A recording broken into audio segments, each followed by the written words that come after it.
introduce Leah Barazini, who had come to us from she won an award from the CB1 Fund for the City of New York, and is a Hunter College graduate student in urban planning, my alma mater, where I taught for 13 years. And she has a terrific project that she's been concerning the public realm, public space, resilient strategies about resilient public realm, which I think is wonderful. And I've seen a little sneak preview. And tonight is her presentation for our board as to the work she's been doing over the last few months. So I don't know if you feel more comfortable to come up here, Leah, or wherever, but I suspect your slides will be up. That too. Yeah, slides maybe. Purpose of the room, though, it's nice to stand somewhere where people can see you. Hit the click from that. And Tammy, I think I see you've just joined us. And Tammy, we're changing the order because we didn't have quorum, so we're allowing Leah to come first and provide her presentation while we look for the forum for the item that will be voted on. Okay. Welcome. Thank So you. good to have you. Thank you. Thank you so much. Thank you all for being here.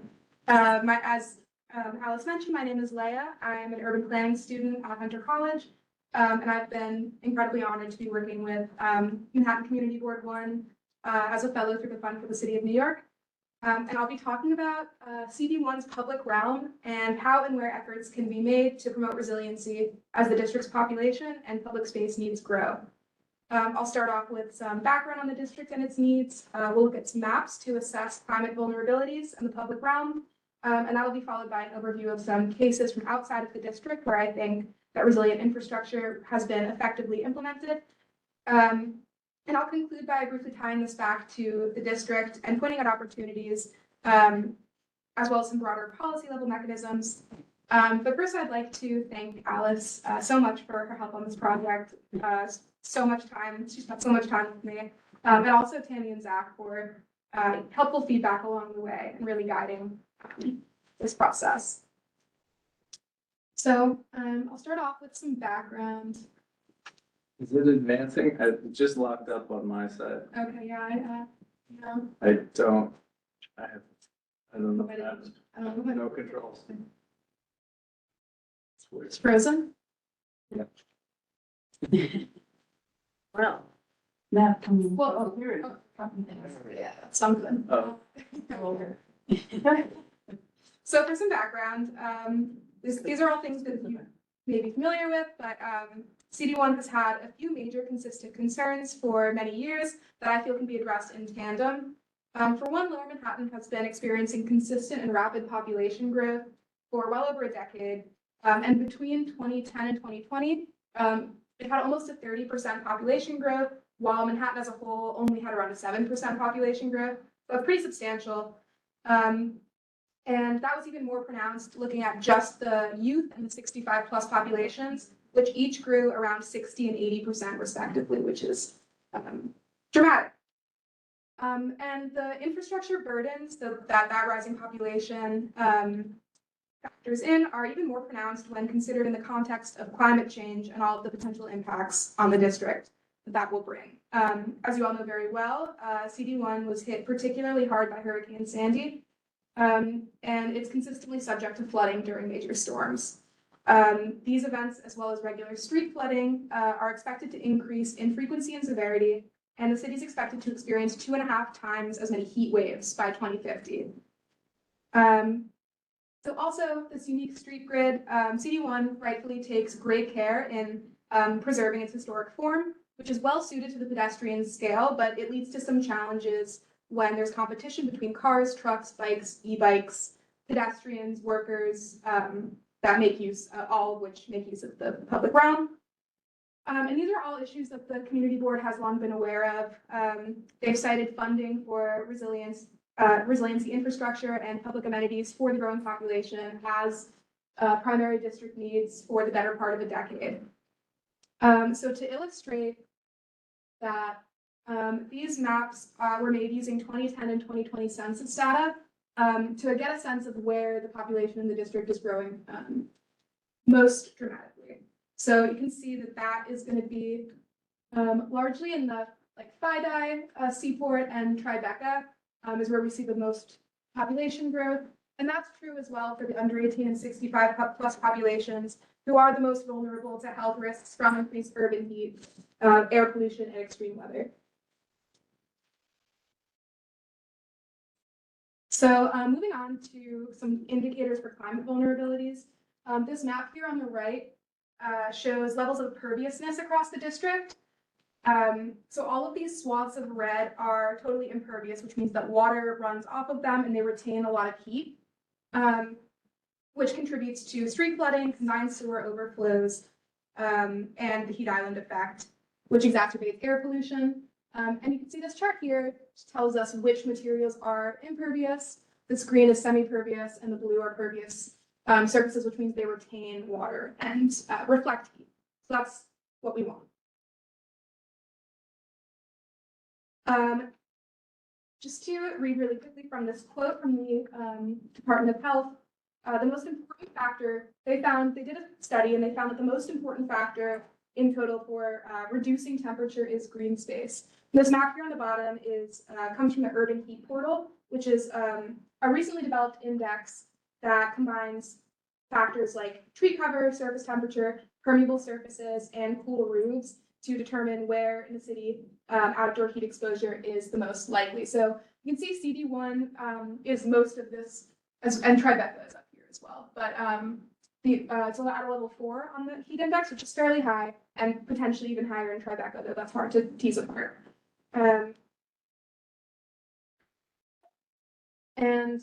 Moving on, this is a flood hazard map. This is the 2015 flood hazard map. It uses FEMA data to determine flood risk across the district. This is just to demonstrate where flooding will be the most intense, especially going forward. And it, of course, doesn't account for the many resiliency plans that we might be aware of that are going in the process of development that will protect the waterfronts. But given that the timeline for those and federal funding is still uncertain, at this point, it's still necessary to work with what we have. So, okay.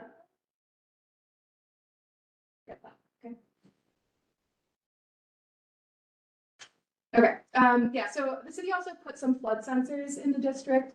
There's one on Lafayette and White and one on Berrigan Canal. And they're pretty new. They were only put in last year, but they've collected some data. And they do indicate that there's been several occasions of a few inches of street flooding over the course of this past year. So not a great indicator in terms of the district's climate potential. So next, this is, just take a look here. This is a map of all of the district's public spaces and typologies. So you can get a sense for where public spaces and what exists. I'll start off with talking about some of the district's parks, which I defined here as public space that is owned and operated by the city's parks department. So I have two examples here of the largest park in the district, and also this is the smallest park in the district. Down the street from me. Oh, nice. So the city parks department is chronically underfunded, which leaves major gaps in maintenance and safety enforcement, and it leaves stewardship typically in the hands of bids, friends of groups, conservancies, and other private organizations, which we all know living in this district, they do a lot of work maintaining these spaces.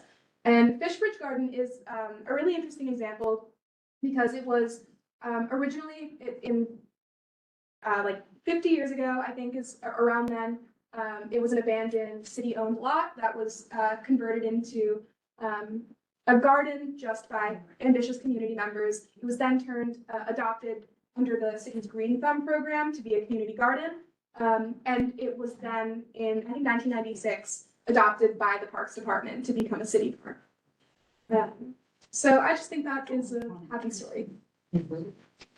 Next, we'll talk about POPs, which is public space that was established by a 1961 zoning resolution, which incentivized developers to provide public amenities in exchange for higher allowable floor areas for development.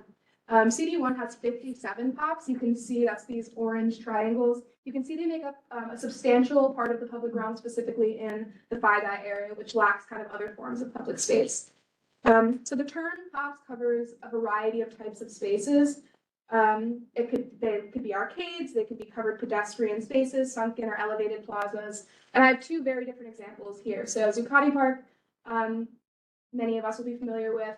It's a lot more like a park. It's substantial. There are trees. There's seating. This is 45 Broadway, which is just kind of a random pop throughout the district that I put here to show that it's essentially it's an expanded sidewalk with planters and a covered roof, which pedestrians can hang out at, I guess, but it's very different from what we see at Zuccotti Park. Also, additionally, a 2017 report by Scott Stringer's office revealed major gaps in DOB inspections, and more than half of the city's POPs failed to provide the required amenities. And as a critical source of public space, specifically in the increasingly congested FIDI area, it's essential that these spaces comply with their duties. So next, I'll talk about pedestrianized streets, which I've kind of loosely defined as streets that are closed off to car traffic, either permanently or on a temporary basis. But CD1 has long recognized the importance of street space as a component of the public realm, with many of the most heavily touristed areas already closed to car traffic. And the management of these spaces varies quite a bit. But around the World Trade Center, these purple streets here, those are managed by the Port Authority.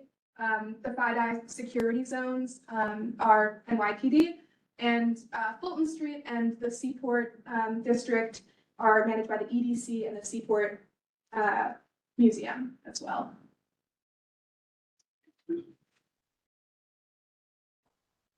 And lastly, these are some of the district's plazas. The Plaza program is a Department of Transportation program. CD1 has quite a few very nice plazas. They make up a substantial part of the public realm here. The DOT program requires a partnership with community organizations for ongoing maintenance and management. And this program typically helps meet open space needs in communities that otherwise lack parks and public spaces. The DOT will provide concessions, permits, public programming, and temporary art installations. These here are two of the district's newest plazas. We have Arches and Bogardus. Arches is, of course, operated by Rosa Chang's Gotham Park nonprofit. She's here. The first acre opened in 2023, and it was expanded in November. That's when this picture was taken. High school interns are working with Gotham Park to design planters that can filter and retain rainwater. And if these are effective, I think they could be useful in other areas of the district where underground infrastructure doesn't allow for intensive construction, or it's a historic district, of which there are many in CD1, where construction is also limited. And Bogardus is a beloved community space that is stewarded by the Friends of Bogardus Plaza, and who have been advocating for the reconstruction and opening since 2011, when CD1 voted to make it a permanent plaza. So, as noted, CD1 already has many blocks set aside as part of the public realm in parts of the district that are heavily touristed. And streets represent around 30% of the impervious surface citywide. So I was interested in seeing if there are other locations where car traffic is low and pedestrian demand is high, which is represented in this map, which has 2023 traffic data from the state on top of pedestrian demand categories from the DOT. So essentially the hot pink streets, see like over here and some up north there, that's where there's high pedestrian and low car traffic. And we see like the dark blue is there's high pedestrian demand and high car traffic. So that's how these are kind of divided up. And these are just some examples of areas, again, with that hot pink, the high pedestrian, low car traffic areas where some public space could potentially be expanded. And to illustrate how these kinds of streetscape changes have been implemented outside of the district, I wanted to talk about an example from Astor Place and Cooper Square, which were redeveloped between 2011 and 2016. as a DOT capital project for $21 million. It was managed by the DVC. It was quite an expansive project, and it added, it's hard to tell from this grainy 2010 picture, but it expanded to the plaza by 42,000 square feet of public space. It also added a great deal of green infrastructure to absorb water, including permeable paving, bioswales, infiltration planters, and 60 whole new mature trees.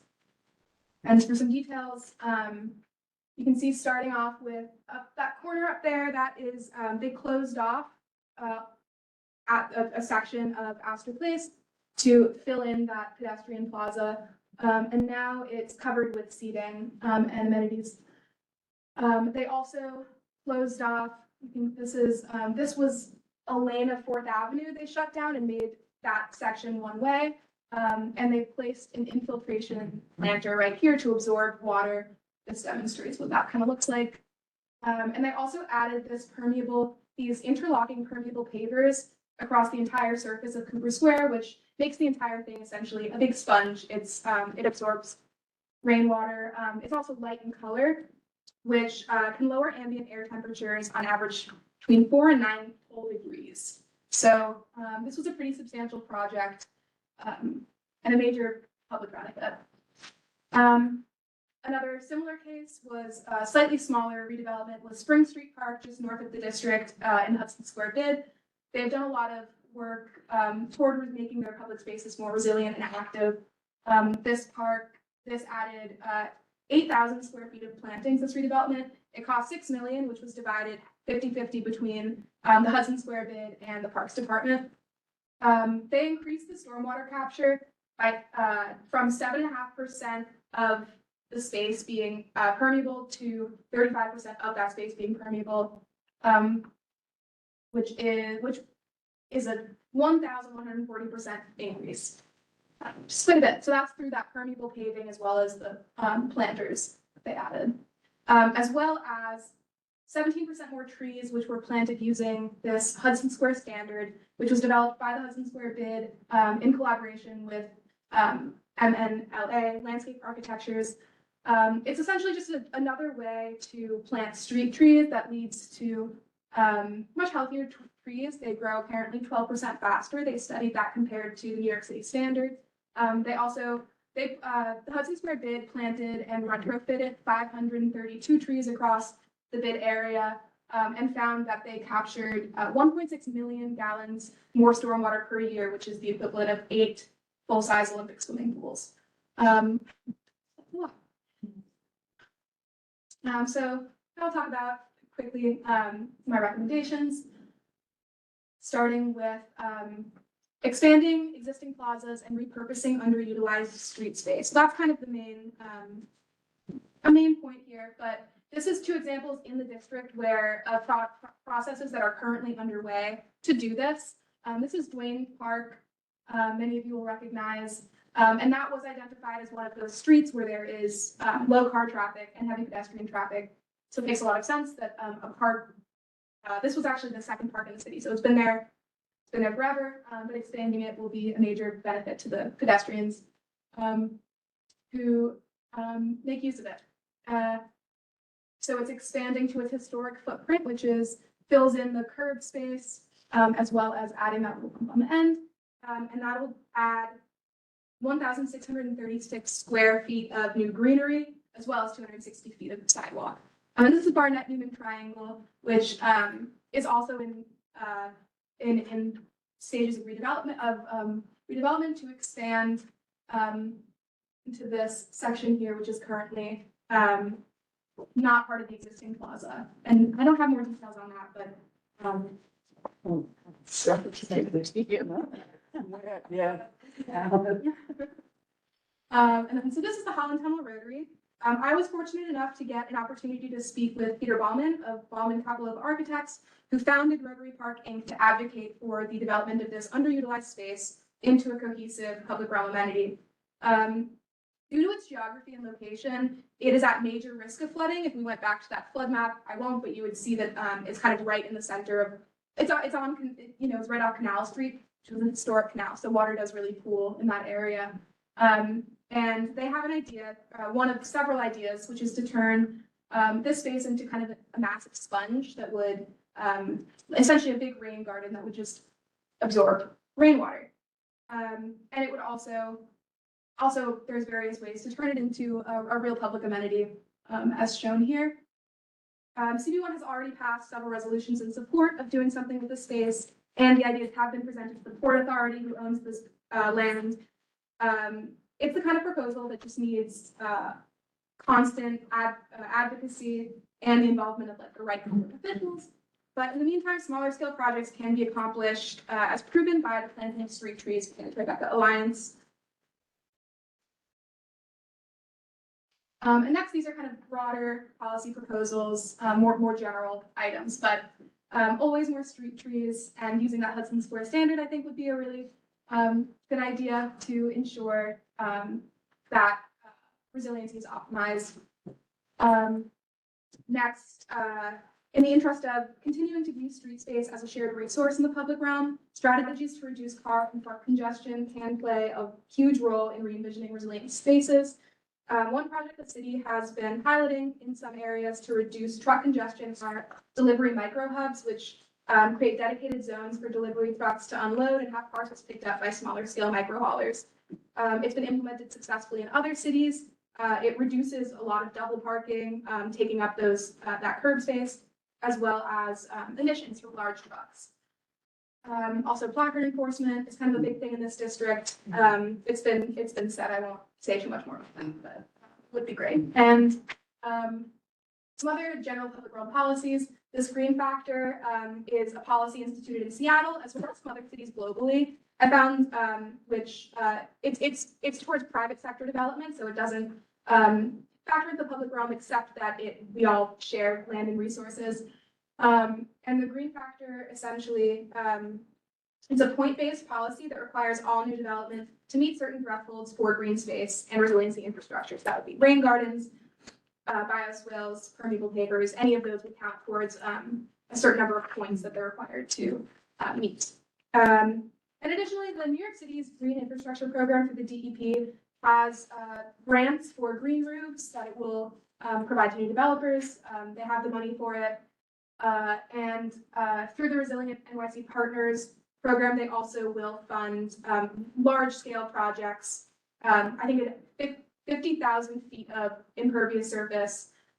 If your project has that, they will fund green infrastructure programs on that development. That's all I have today. Thank you so much for listening.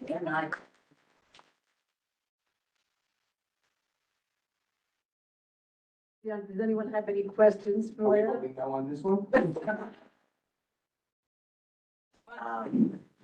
Well, wait. a huge thank you Thank to you. Leah. You did a phenomenal job. I'll take it.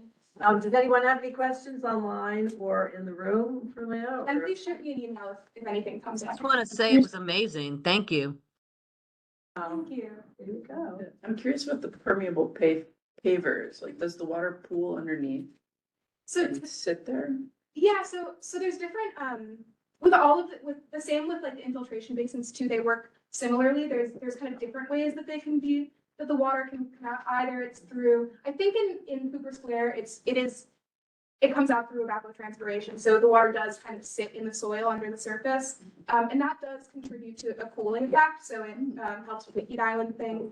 But it also with some of these green infrastructure projects, it'll connect to the sewer system. So it just depends on the existing infrastructure and what the city deems feasible. Would it need to be like maintained later, like if it erodes out towards the sewer system?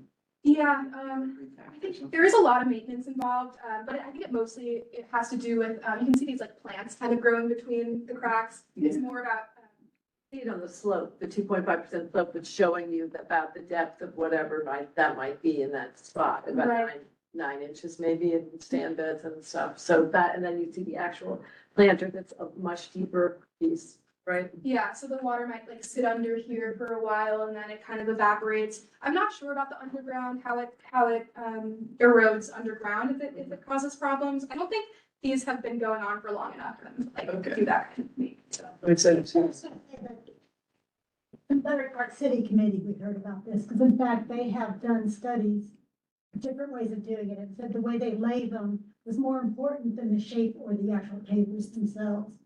Quite interesting, and hopefully we're gonna get an update from Ryan to talk about it again. In fact, one of the things that is never mentioned, 'cause everyone's looking at collecting the water underneath, but one of the real positives for me is there's no ponding. It's great, because with my wheels, I'm constantly skidding out on places.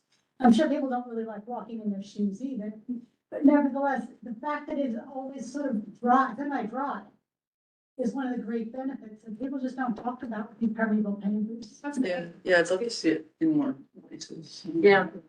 Yeah. Done in Battery Park City, but again, ask Jeff, will let you know when they get an update from Ryan, because she's done studies on it. Yeah, they're in several different places in They the did other look, city. yeah. I walk a lot and there are puddles, lots of places, but there are no puddles. That's great to hear. Well, you've given us some great recommendations. I know you're going to sort of do a written work, form of this so that we can have it in posterity for, the community board. And really, thank you so much. Thank you. Really, really appreciate it. You're welcome. I hope you'll stay because the Yeah. topics that to come, not that you have to, but the topics to come are I'm right excited. up the public realm alley. But did you have questions? Yeah. I was just going to note that that's why on the east side, we don't have as many because we have so much underground trains and stuff. So it's Yeah, impossible to do a lot of that. that construction. Well, hopefully those above ground like planters and stuff can be of some benefit here. Thank you so much. Thank you. Leah. Terrific. All right, okay. Well, now I don't know if we have quorum, but We do. we do. do. Okay, so that's perfect timing. I think we're gonna go to item number 1.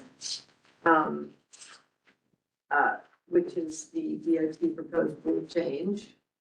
Exclusive seating in DOT pedestrian plazas and open streets. This is a proposed rule change, which I know I've sent to you all on the committee. Did everybody who is on the committee have an opportunity to read it? Do it? Excuse me for first. Patty, did you do it? Okay, great. So, we have a moment to comment on this, and there is a public hearing on April 23rd, which, I hope anybody who has interest will go to. Sorry, I'm just getting a few emails, a text from other members of this committee. Okay, so the Kate is here, right? Kate Scherer, you're here. Wonderful. So Kate, do you want to present a little bit about the program? Because it is coming out of your office, Kate from Department of Transportation. Welcome. How are you? Hey, good evening. Thank you. My name, for those of you that don't know me, my name is Kate Scherer. I'm from the Manhattan Borough Commissioner's Office at New York City DOT. So unfortunately, I'm limited in speaking about proposed rule changes. Our office is not able to comment on them because of the Citywide Administrative Procedure Act. So because there is a public hearing and forum for public comment, we can't present on them because we don't want to create a separate a separate feedback that's different from the official hearing and public comment. I can, if there are high level questions, I may be able to take some of those back and get clarification for you. But this, I can say that the rule relates to establishing exclusive seating on city plazas and open streets where there is a concession and sub-concession agreement. So sorry, I can't say more, folks. Oh, all right. Well, I appreciate that. I mean, I'm going a little out of turn here, but on the open street question, I see your approvals from your department for 2 open streets in our district. One is for Peck Slip and one is for Duane Street. Peck Slip for the school as a play street, and then the Duane Street and Hudson between West Broadway. Can you confirm whether that application, the second one for Duane Street, is a new application, or has that been closed before? It has been for That that block long. has been closed before, but it's a different partner. The previous restaurant that applied, or the restaurant that used to maintain it, is closed now. So this is a new business that's applied to maintain it. And it's the same hours, the same application as the last time? I don't recall if the hours are the same, but the hours for this one, it's 11 a.m. To 9:30 p.m. on weekdays, and then, or for most days, and then on Sunday, 10 a.m. to 4:30 p.m. And can you just clarify, is the idea that, I'm just a little confused how it differs, and I think this will come up in the first, so I hope it's okay that I'm asking these questions.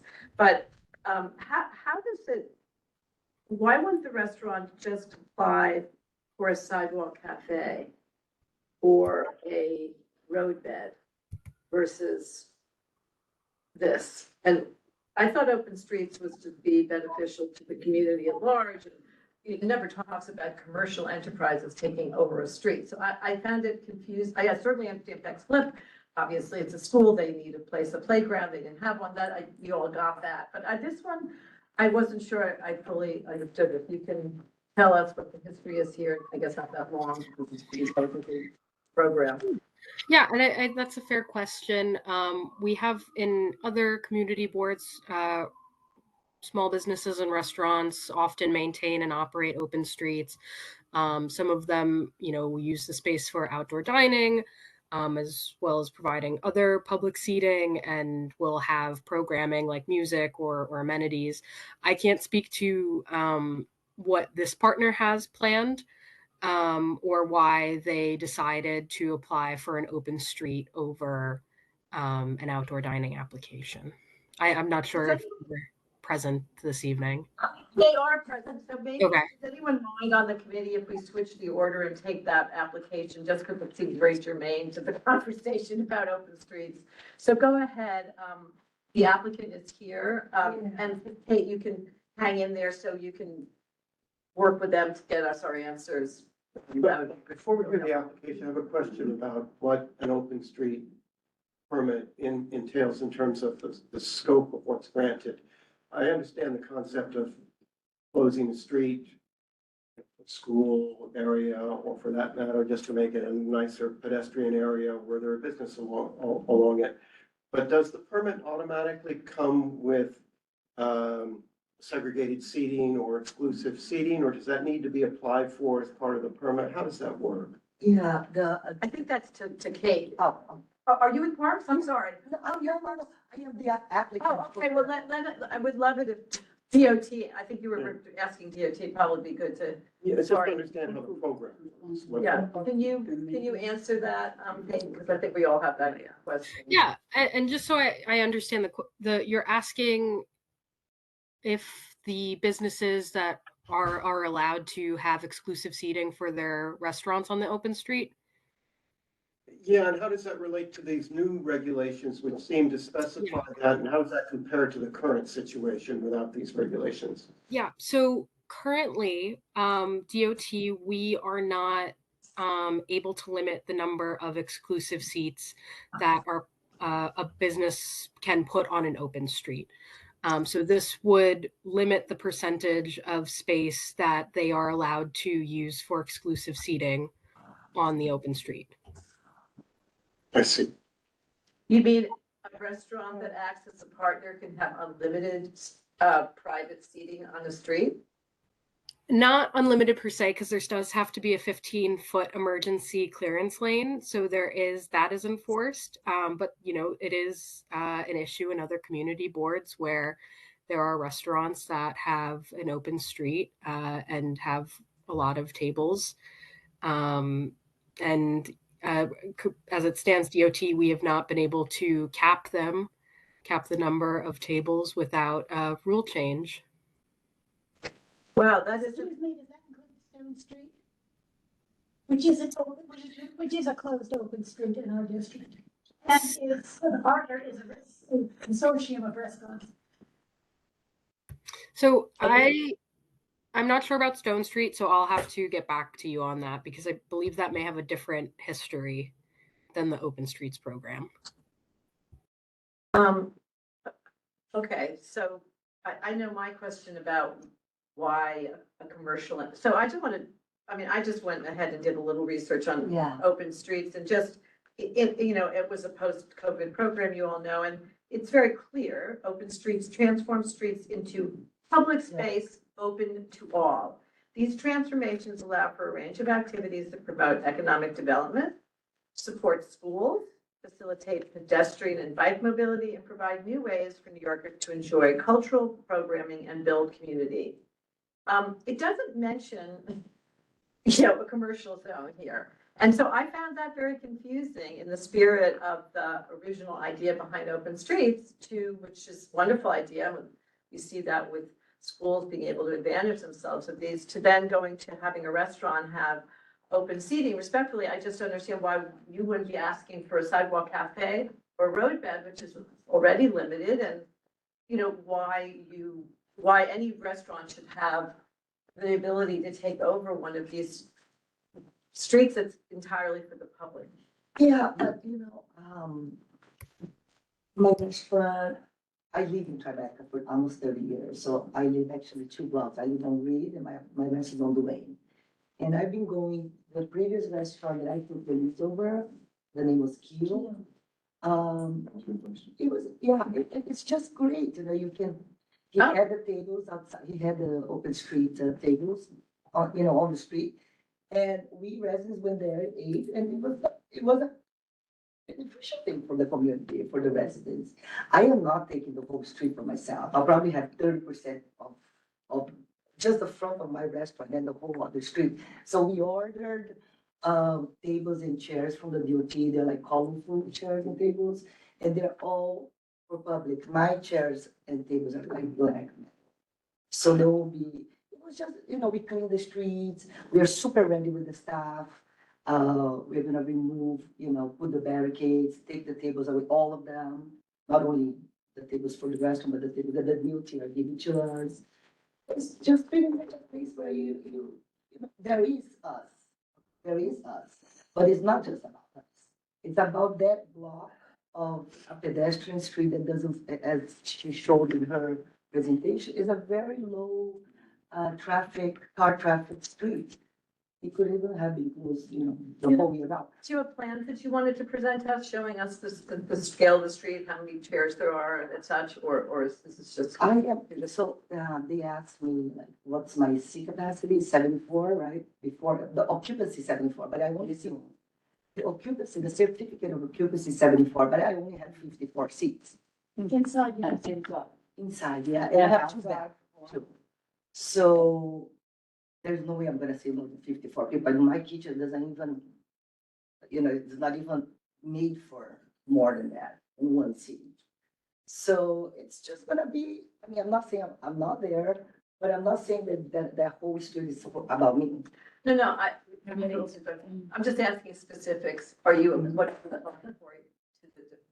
I assume this is an application process that we're reviewing, and so there are a number of, excuse me? Comment. I know it's a comment period on the application. So, right, so I guess the question is, it's hard to know what your exact, you're asking for how many streets on the street, how many seats on the street, how many tables on the street, how many of those are accessible to the general public without ordering from your restaurant?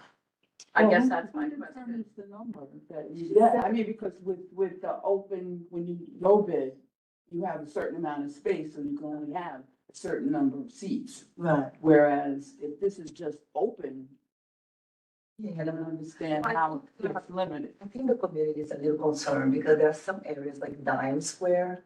I don't know if you've been there. Well, that's not in our community district. Yeah, but it's like, they just took over the whole, the whole open street area, and then the whole open street area became tables for restaurants. And that's precisely Well, what. that's what we don't, we think That's you're, precisely we think why they're up we in think you're arms. great, and you're living in the district, and like, it sounds great, and we liked Keto, I'm just speaking like, I did like all those things. I think Alice's concern and my concern is that like, well, you come in and then the next person's Walmart, and they just come over, they take over the whole thing because they can, because they have the money. For like 33% maximum. Well, they'll change the law, you know, I mean, it's like, it's That a hasn't slow been roll over, you know, so. Again, I just want to speak for myself, I love what you're saying, but I see the future and how we go, and it's like soon Wayne Street will be closed, and you can't walk there, and you can't do there. It's a small street. What is the rule currently, Kate, on the number of seats, the number of seats and tables that the restaurant can have, between West Broadway and Hudson on Wayne Street? So there's no number that exists today because that wasn't in the Open Streets program rules, and that's why we have this proposed set of rules that would limit it to, I believe, 33% of the road bed. But I'll also just add, I'll just interject that a lot of businesses that maintain open streets, like in our experience, there's a lot of them do it well where there is public space and public seating and programming that's available in addition to the private business aspect of it. But I understand the concern, but I just wanted to say that. I think the good faith argument clearly doesn't work, and if you bother to read the comments that were extraordinary at the end of the regulation that had 101 comments with 97 wildly against, with 3 from the bids, of course, in support, that was pretty sobering for me, and one of them was from Dime Square, and it was interesting to me because I actually don't know well, I've been over there, but I think that is, when you're applying for this, from my perspective, and this is somewhat personal, but I think on behalf of the community, I think everybody needs the information to know, without yet this regulation in place, for 33%, and others may not even think 33% is what we should be doing. What exactly are you proposing here so that we do have some sort of agreement that, that people can look at as a plan, just like with roadbed or sidewalks? Alice, That- can I ask a question? Yeah, Tammy, questions. Tammy, go for it. This goes Tammy. directly to the operator. If you were to apply for roadbed dining, how many seats would you be limited to? Have you investigated that? I had a restaurant in the West Village for 25 years. No. I'm not asking about history. I'm asking about this location. I don't mean to be short. I just need you to understand and answer the question directly. For the space in front of the restaurant that you're allowed for roadway, how many seats would you have been able to have? Yeah, I'm trying to answer. So the size of the road of the structure is the size of the frontage or Right. you're in a corner. So that would be the width. And how deep it goes, it's, you have to give 1 lane for emergency cars, just like the open street. The question is, how many seats do you think? Yeah, you can get inside? Say, like me, I'm thinking right now with the open street that I'm gonna put about 6 tables of 4. So about 24 seats. Okay. Okay. So my question to the operator is, why did you not apply for roadbed instead? Roadbed is a new program that was designed to be able to do this. Why pursue an open street? Because you're coming to us with no plans, no diagram, no conversation and guarantee for, well, I'm going to have 24 seats and the public is going to have 50 seats. There's no public programming that you've yet talked about for this street and no public amenity other than the seats for your restaurant, and some extra public seats. No, I didn't apply for the dining out program because the previous restaurant that I took the lease from was part already of the open street without any issues from the community. And they were part of this open street plan since 2020 when it started. So I didn't think that why would I apply for a dining program that is super complicated to build all those structures, super expensive, and then take them down and then put them back. There's a lot of guidelines right now, right? If the restaurant was part of the open street program without any issues from the community for 3 years, I didn't think there was gonna be any resistance for me to open. What do you recognize?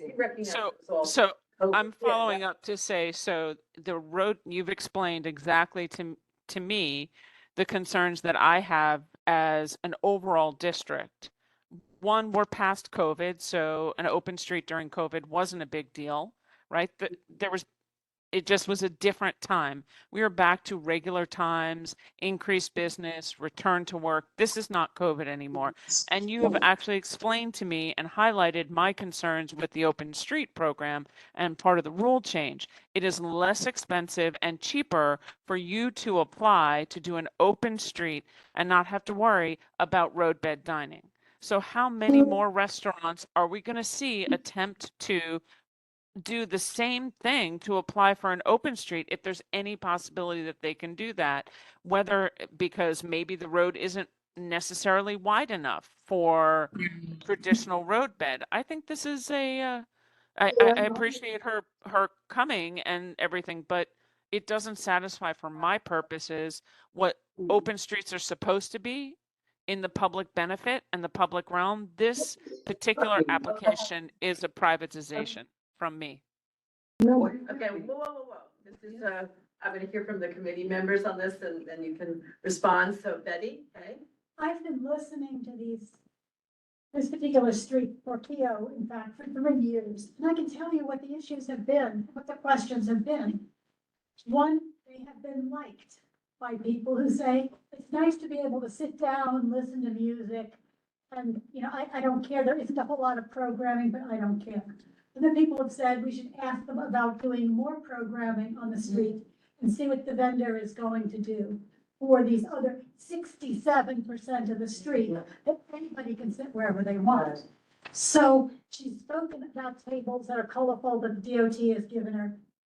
We should be asking how many of those tables and how are they replaced and seated? We did.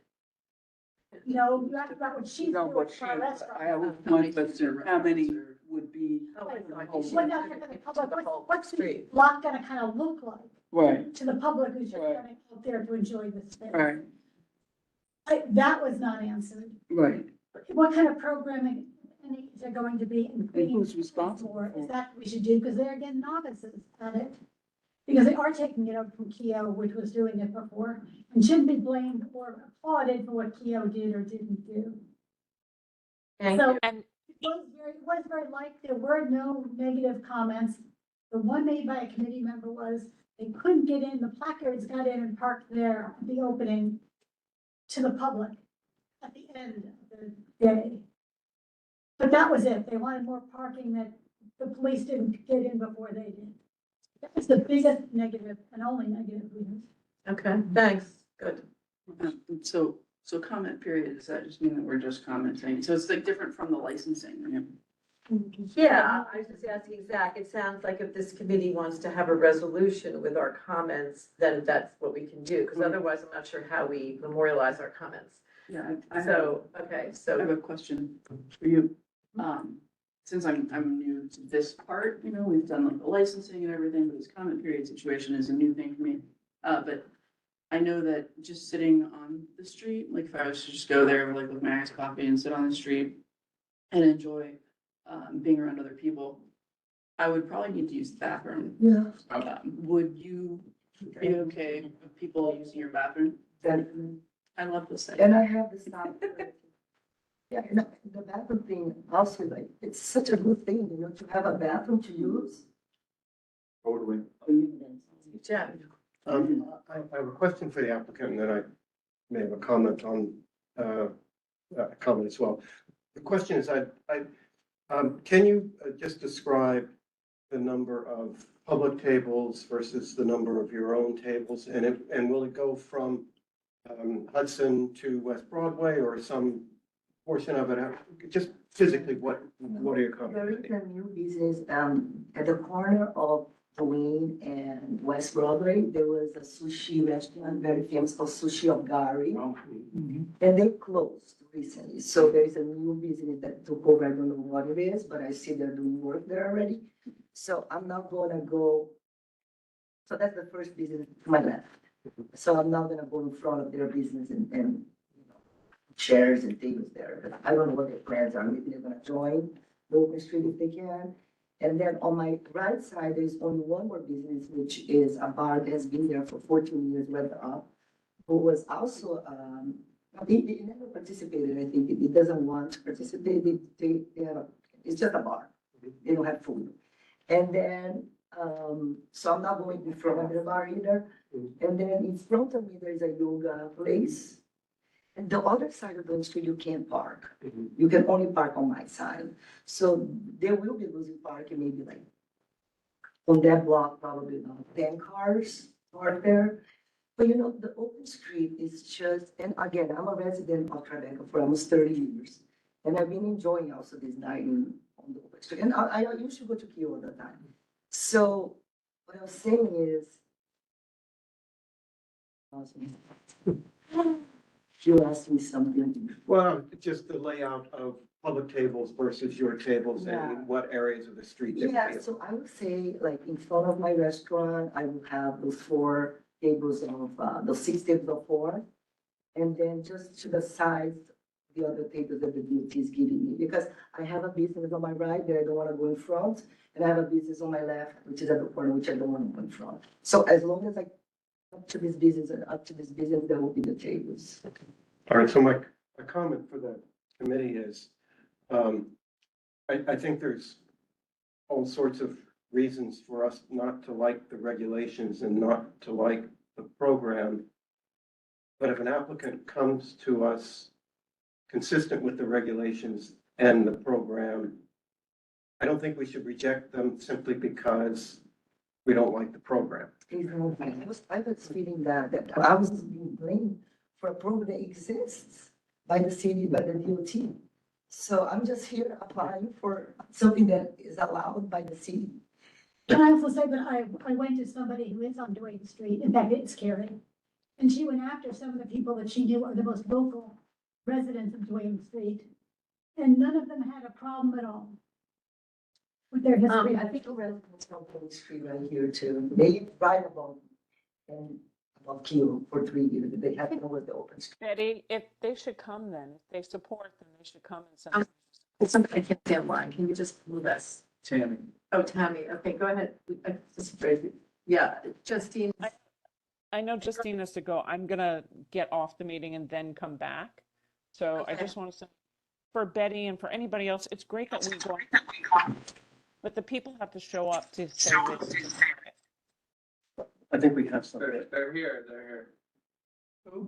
Okay, My turn? Thank you. So yeah, this is Justine, just so you know who it is. And I kind of agree with everything that Tammy was saying. This program just doesn't seem to fit as the appropriate option for restaurants. And maybe I'm missing something, but it looks like it is an open street for public use, not being charged and not, you just want to have access and open space where it's available for use. Having a restaurant take over this or use it, it just goes against the program. And I understand, and I have nothing against the restaurant. Now, to what Jeff said, I suppose, I mean, I'm confused because I don't know that this is something that's legal for a restaurant. It seems like it's open public space. So it's not about liking the program or not. There's another avenue in which. Yeah, we've got rules that are changing. Well, the Well, DOT it's not- just said it was legal. To accommodate. well, it's legal technically, but if you look at what, I guess technically, they're considered a community group as restaurant, or I don't economic know. development. That's The what you said. program, it's very clear, but it's about what we see at something like Peck Slip School, where you're closing down a street for children to play, where you're closing down a street for engaging community for street activities and programming that needs activation. I never know what that means. Yeah. But it's not necessarily saying commercial enterprises benefit from the public street specifically and only. And that is why I think it's critical. I've also eaten in the restaurant. I'm also from Tribeca for 30 years and all of the things you say. But one thing is you open up and you can appreciate this can of worms when any board says and sanctions this kind of commercial use, we really need to define it. So now you're saying that you'll allow anybody walking on Duane Street during the hours your restaurant is open to use your bathrooms. You're allowing many tables that will be out that are open to any Tom, Dick, or Harry that comes. These are the things though that have to be identified, codified, and really understood. And also, what happens when the other 3 merchants, whoever they may be, want that space too? How does that work? Is it something where it becomes just you then maintaining it? Yeah. How do we work with that? The one thing that Open Streets talks about, I'm gonna put this to Kate, is talks about merchants organization. It certainly doesn't say restaurants. Merchants organizations, I get 6 guys on the street all working there. They all claim they're gonna take care of the street, and in exchange, they put out their clothing, their restaurant seats, whatever they are selling on that street, and participate in events together. What happens when 4 restaurants want to be on that street? It just the first one that showed up wins? Seems not fair. Multiple restaurants are allowed to use the open street space. If we're using restaurants as an example, yeah, multiple businesses can use it. But how do you then define the amount of percentage that each one gets? And particularly if this new regulation goes through with 33%, does each one get 10%, 3 shares? How does this work? So that would be a more specific question for the rule change that I can't really comment on, but it would be a more official agreement because you would have someone who is the concessionaire or the main maintenance partner for the open street or plaza. So in most cases, you may have a bid or another organization acts as a concessionaire, and then you have a sub-concessionaire, which is they separately have to apply to have the exclusive seating, and this would be under the new proposed rules. That is not how it operates today. And don't the new rules say 50%, not 33, Kate? There may be a 50% when a ULURP is required, but again, I don't want to speak definitively on it. The rule change does not call out ULURP specifically. Yes, it does. Then I'm mistaken. Then I retract that. Then. So this is. Yeah. Okay. Justine. If I just finish. So no, then, I mean, based on even all of that, again, nothing against this particular restaurant, but I would like to see more commitments in writing for the bathrooms, whatever else. And I don't know how we address that. Is that a comment saying that for every open street we put down, these are, almost like what we do with licensing and for liquor licenses. We would approve this or object to it unless the conditions are followed or whatever the heck the language is. But yeah, I mean, we need to put down some rules for this. And again, I'm sorry for this restaurant owner and the people who are there, because it's not about you. You seem like you're a great neighbor. The people who are speaking up on your behalf are saying great things, but what we do here will be precedent for other people that come, and they may not be great neighbors, and they may not be as good as you. Thank you. Can I just ask a question to Kate? So if this restaurant takes over as the responsible party for maintaining Duane Street between these two, West Broadway and Hudson, then if 3 other merchants she mentions are on the street, want to open up whatever their concession rate, to whatever they want to sell, how does that work towards DOT? In other words, do they take, who's the responsible party in that? So now they get the street, they put their stuff out, and then the other 2 merchants want to get some action on the street. How does that work? That I'm not sure of the specifics, so I'll have to get back to you. I do know that multiple restaurants on the same block can operate on an open street. In my experience, that's usually businesses that are part of the same merchants association have done that. But I can check with my colleagues for more information. That would be good, 'cause I think that's the concern at the Dime Square example on Canal Street, which was one of the pilots, right? Where you have infinite restaurants opened up on that street and people are wildly unopposed. So, If I may just quickly speak to that example, and when there are issues on an open street, DOT, we have been making changes to the times and days we permit. So Canal Street, you referenced Dime Square, as it's also called by some. There are several restaurants where people have stayed out late. There's been a party-like atmosphere. We've reduced the hours of operation and the number of days, as well as worked with the NYPD to increase enforcement of illicit activity, as well as met with community groups in the area. So all of that is to say, if there are issues with an open street that we approve, we are willing to work with the community board, the business or operator, and other stakeholders to try to address those and amend the permit if need be, or if need be. I would say respectfully, not terribly successfully there, but, thank you, that's helpful to hear. Look at the hours for the street, they're not done well. Yeah, we're talking, a little globally here, but yeah, so how do we want to handle this, Tammy, for the comments? Is this something where we, as a committee, identify this as through a resolution? Is that You correct? could do a resolution that we submit for public comment.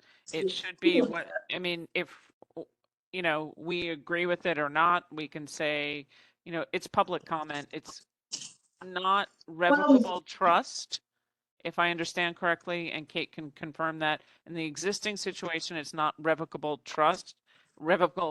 consent. So it's not yes with modifications, no, unless it's feedback and comments given, whether we, yes, I mean, we can phrase it any way we want, but if we want to say that we want public programming, we want public toilets added, we want X percentage of seating for the public, we need to be able to say those things in resolution because it should have been part of the operator's plan that they came to DOT with. Okay, so is the committee happy to do a resolution on this? And Rosa has her hand up. Please don't forget, Rosa. Yeah, I'm just saying, we're agreeing to a resolution to identify the comments of this community board. Before I can agree or disagree, I'd like a little clarification on what the function of the comments are in the regulatory scheme. I mean, has this been approved already by DOT and we're just giving our opinion on it? And maybe for the benefit of the operator, or is this?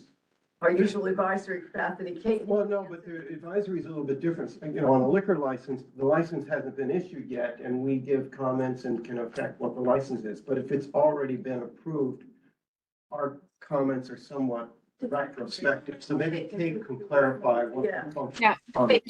So it has already been approved. When we send letters to the community board for open streets, the streets have already been approved. And we're looking for specific feedback on the hours, days, questions about programming and seating like you've raised. Okay, that's helpful. Okay. Okay, no, that's good, thank you. Sorry, we have to hear from the committee, that's the way it works. Mariama. If the restaurant goes out of business, does it become a regular public street again? Yes. Yes. Other questions? I live a block from this. I also, I prefer this to roadbed, covered thingies that we've had to sustain way too many of in our neighborhood. I find them to be disruptive. I find the sight lines at the intersections to be dangerous. I wish they could all go away. So beware that that's where I'm coming at this from. They're no longer. They're different now. They are different, and thank God. And the sooner they can be gone, the better for me, but I just find them to be really dangerous too. Anyway, moving from that open street on Duane Street to me is a very happy thing. And, is if you go to Europe, they're all over Europe. I went up to get my daughter in Northampton. They have a whole set of streets that are open. I actually looked into the Northampton regulations. They did it during COVID and then decided to keep it. So I was following how they did it. And we do have more than one business there. And I think that, that's the part I'm confused about because we have 2 or 3 businesses on the north side of the street. So as long as there are regulations about everyone having equal access and the process is well defined. I mean, they got not only their DOT involved, but they had a neighborhood association in Northampton that got involved. And so everyone got a vote as to what they felt was equitable. And so that the community needs were met, so that everybody was clear about what they could do and what they couldn't do. And so they all lived together nicely because they've got one, like little squares of restaurants, one on top of each other. And it runs really smoothly. Yeah, I'm with you. I think the equity issue is the one. Yeah. one of many, I'm sure that for people, but I think the equity issue, I'm still not quite understanding how you would then take the responsibility for that street, even though 3 other merchants are selling things on it. That is not, I'm not I think we will getting it. We have a bar, we have a restaurant, and we have a store. Right, but the partnership agreement with DOT is with one restaurant. See, I have trouble with that. I just don't get how that works. As an extra, right? Right, no, I understand that, but someday that may change, and I would imagine on some streets, there'll be many applicants that would be interested, right? So I just think we need clarity on that from DOT. Is that has not been made clear yet, right? You don't have anything on how that happened, Kate? When Yeah, you- I would have to get back to you on that. Get back to us on that. Okay, that's helpful. Anybody else with comments? So okay, so can I get a show of yay and nay as to whether or not you agree to how? Well, you gotta ask Rosa if she wants to speak. Her hand's been up this whole time. Sorry. Oh, I'm sorry. Oh my God, Rose, I didn't see you there. Okay, after that, let's take the vote on that resolution. That's okay. I've been silent. Hey, everybody. So just to clarify, and I am a little bit confused about this, I would love it if Kate's able to clarify. Can't hear you, Rosa. Oh, you can't hear me? You can't hear me? Oh, it's hard to hear you, Rosa. Oh, hold on. Let me see if I put in my earphones. That's better. Hold on 1 second. That's better. So one thing I was Good. given the question earlier was that it says in the document that let me see, sorry, let me just find it. The proposed rule would limit the square footage of area designated for exclusive seating to a maximum of 33% of the total square footage of such pedestrian plaza or open street in instances where a major concession was approved through the Uniform Land Use Review procedure. The proposed rule would limit the square footage of area designated for exclusive seating to a maximum of 50% of the total square footage of such pedestrian plaza or open street. But then when you go further down, and it says the new material, then it essentially says the same thing about exclusive area shall not exceed 33% of the total square footage of the pedestrian plaza, notwithstanding the previous sentence, if a major concession is approved pursuant to sections 197-C and 197-D of the New York City Charter. Kate, can you confirm that that's essentially the same thing, that's ULURP? The total square footage of such exclusive seating area shall not exceed 50% of the total square footage of the pedestrian plaza.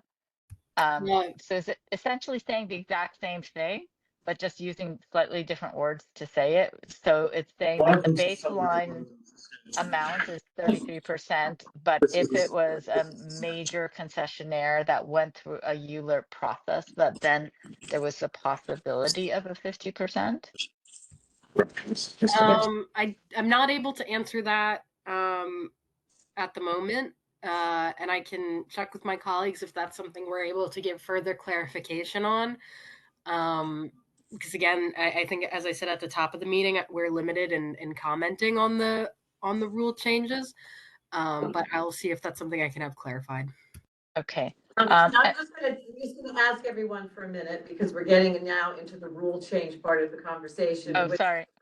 So we were moving from that. No, that's understandable because they're both very much overlap, but we were talking about Duane Street. So the first order of business is whether or not this committee would like to write a resolution that has our comments, such has been stated tonight, as in a document that we provide to DOT.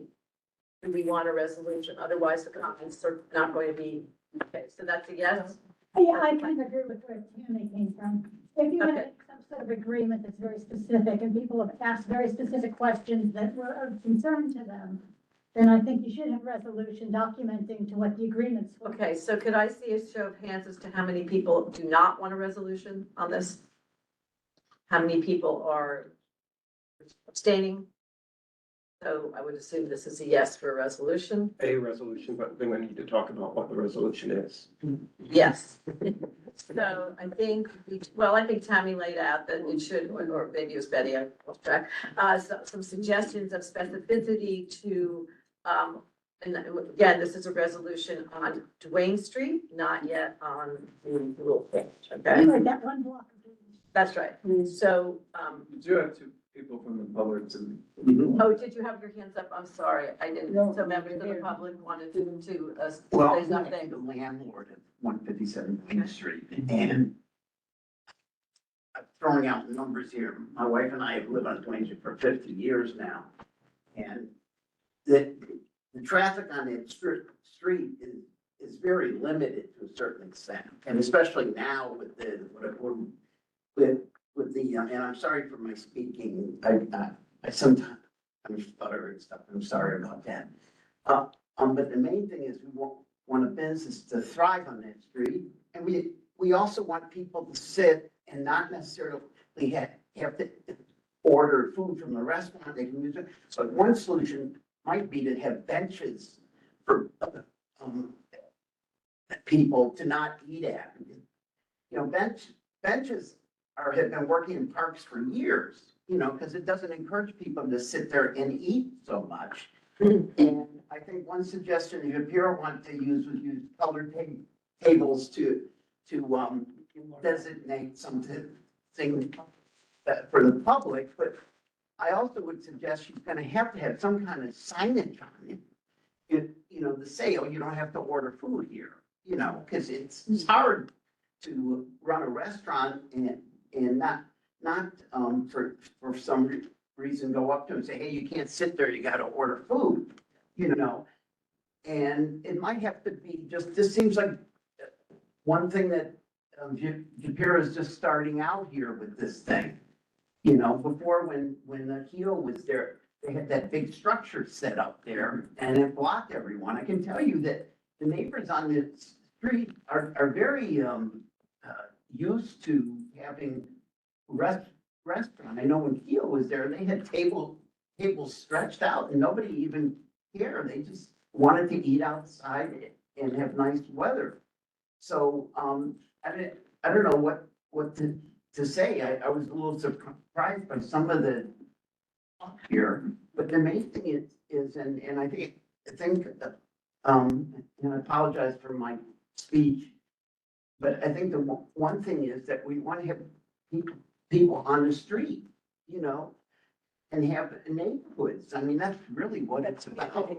Yeah, no one, remember, I think this particular application got stuck with the bigger rule changes. That's why you're hearing a lot of people, because they're thinking about the bigger picture of this going throughout the city is a little different than that one block. So, so we're up to, did you have anybody else from the public want to make a comment? Anybody online? Obviously, we're trying to help any business, you know, thrive because there's so many vacancies in the neighborhood in Tribeca. It's like 200. And we were thankful that we could, after Keo left, to get Shapiro in there. We've never had the space vacant at all. And even with Keo, we tried to help them as much as we could. And, you know, they just had such a hard time, you know, making it a go with it. So it had to finally close. But, you know, as far as the outdoor dining, we've never had a complaint about it. And there's a production company next to us who frankly makes more noise. I can't even sleep sometimes because they have the music blaring. And then we have Weather Up next door. So, you know, we just never had a problem with the restaurants downstairs. Thank you. Thank you. Okay, is this something new, Betty, No, or? I just make questions to the restaurant because the wording has always been kind of protection of mark these tables as public. I would kind of do the opposite and say, these are the tables we serve, the rest, so-and-so restaurant services these tables. So people don't go expecting, where's my waitress? And sit at the wrong table for them. I'm gonna agree with that because, I mean, if you look at the other models that I'm calling to comparison and the ones you see in Europe and the ones I saw in Northampton, they make these neat shapes. It's very easy to tell what tables go with what restaurant. It's Right. not a mystery at all. Yeah. And then outside of that, I love the idea of a bench, because that's what the ones in Northampton do. There's a whole bunch of benches and then different size tables for people who just want to hang out. If we have someone helping with design, it will not be a problem.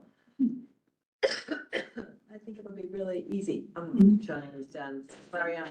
What would happen if there are more people that wanted to hang out than wanted to eat at the restaurant? We're gonna say that the members of the public can't sit at certain tables because we want to reserve them for the restaurant? I can tell you where they're gonna sit. They're gonna sit across the street at Forge, where they have these huge, they've been there for years. So, steps, and they're people sitting there right now. If I know that. So true.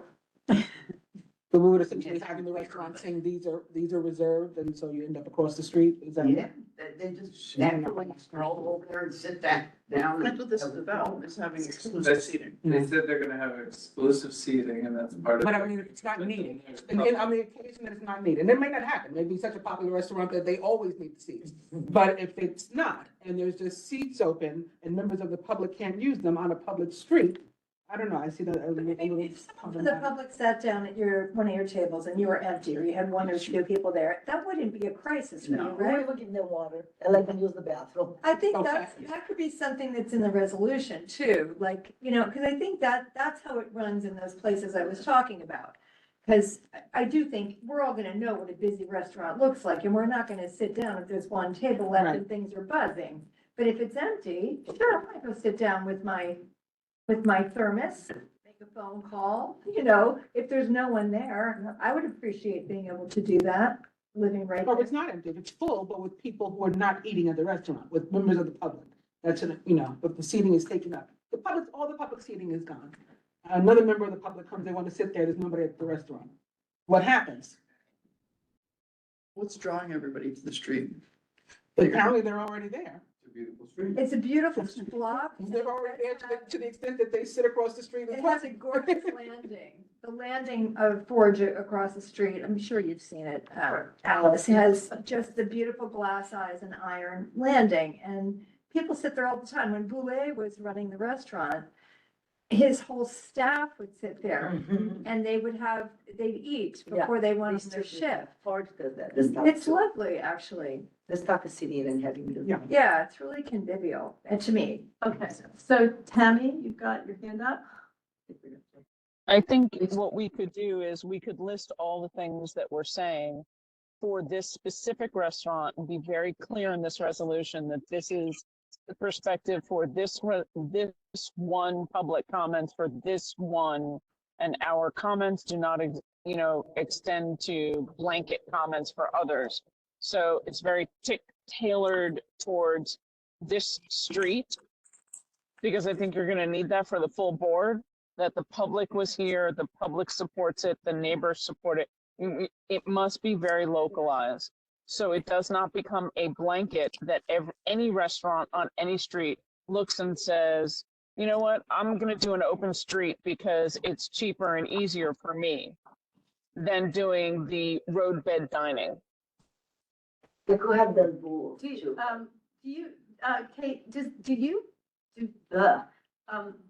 does the partner have to pay anything to the Department of Transportation for this extraordinary use of public space for their restaurant? No. So you have the space for free? I don't think so. I don't think they pay to apply, but I can double check. Yeah. Okay, but every roadbed and sidewalk cafes pay the city of New York for using the public space. They don't even pay to apply? There's evidently no money changing hands on this kind of application where you can see why this would be very popular. But this because- is more open. Just a second, let's just talk facts. Facts are that this kind of application where you're putting your restaurant on the street, you are not paying for anything to the city. And in the case of a sidewalk cafe and a roadbed, you are. Am I right on that, Kate? That's not exactly true. Okay, Kate, can you respond to that? So I have to confirm if I don't believe the applicants for open streets pay But again, I have to check with my colleagues who oversee the program. But You have to take DHA, Bevy. I'm saying that's too narrow. I'm not disagreeing with what you're Okay, good. saying with uncertainty. Good. But don't you have to put barriers up on the street? Yeah, we have costs, a lot of costs. There are costs, that's what I'm saying. You're looking at it too narrow. So They it's have not- to- they have to move the tables. And part of the application is to. I hear you, I'm just, it wasn't like you, Yeah. it's so funny, I think you can, I'm just asking a fact that this program doesn't require payment to the Right. city. It requires energy and time. That's what it is. Right. What I Our payment too, our city needs money and it's a thing, I mean, like a little payment, like $100. It's a great deal, and I suspect it would become extremely popular on whatever streets, you know, so I think, so I think, we're going with Tammy, to put in the several comments that we've stated, that have been many, that we will, I'm happy to circulate around, but certainly gonna repeat every single one of them, but things on equity that we've talked about, that any merchant gets a whack at it, the fact that this particular restaurant is going to open up their street to allow, their restaurant to allow for the public to use their bathrooms during the time that the street is open to them. They're going to serve water to people if they ask for it, that the street, we certainly, I would be requiring for myself, I think we heard a lot that we need a plan. We need to know what the numbers are for the seating and where this is located, on the street. And other comments that have been. Security? So we'll go ahead. You Will we wanna- look at security? I mean, In case you get somebody that's. They're actually required to provide staffing. Francis hits upon a valid point. They are required in an open street application to provide staffing because they have to ensure that if an emergency vehicle needs access, that the barricades are movable and the seating is movable, et cetera. And Kate can correct me if I'm wrong on that. that's correct. They can also have volunteers. They have volunteers that are able to move the barriers as well. Some groups operate on a volunteer model, but a lot of businesses do hire additional staff to maintain the open street. And that's on you? Yeah. And then there's a lot of things that they, And you know, then- there's no charge, but there is. I think there's cost in operating any business, so because, you know, I'm saying to Francis, I think there's cost in operating any business. That's fine. But the I land, gotta that doesn't have- change the fact that the land is, it's public space, it's being privatized for free. I mean, that's a fact. It's not for free. Okay. Not just they have to make it. Okay. Right. That's just, every business has to maintain, that's what I'm saying. Next. Talking about the land purely. so Kate, how is it enforced that the open street is being appropriately maintained? Like who checks on that? So our Open Streets team checks in with partners regularly. But in terms of, eyes on the street, we do rely on complaints from the public, community board, if the police tell us that there's an issue. And that's usually when we would step in and see if there are adjustments that have to be made. And DOT, we typically are not an enforcement agency. Except in select instances. So it's not as if we have open streets, specific inspectors that go out to every open street and make sure that they're operating as they say they are. Does this mean that no other organization that might want to have activity or programming on that street, children's school or, things, other things going on in the neighborhood could never use that street because it's just for the restaurant? I believe that I'm not certain. I believe there may be a way for other groups to apply for a SAPO permit, but I would have to double check. Okay, well, I'd say that I'm keeping track of the double checking, so I can give you all this work, but those things would have to be answered before I think we could, at least I could personally say yes to everything, because we want to know those answers. Anyway, sorry, Zach, you had a question? I just want to point out, because I think when nonprofits apply for these, they actually get paid by DOT to run the maintenance aspect of this. And they were just protesting because they're not getting paid enough to do that. There was a protest in March. So just wanted to sort of share there's what that. the economic structure is for this. So it has to be to get paid.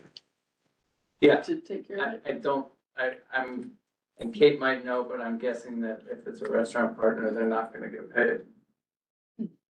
I'll add that to my list to confirm. Well,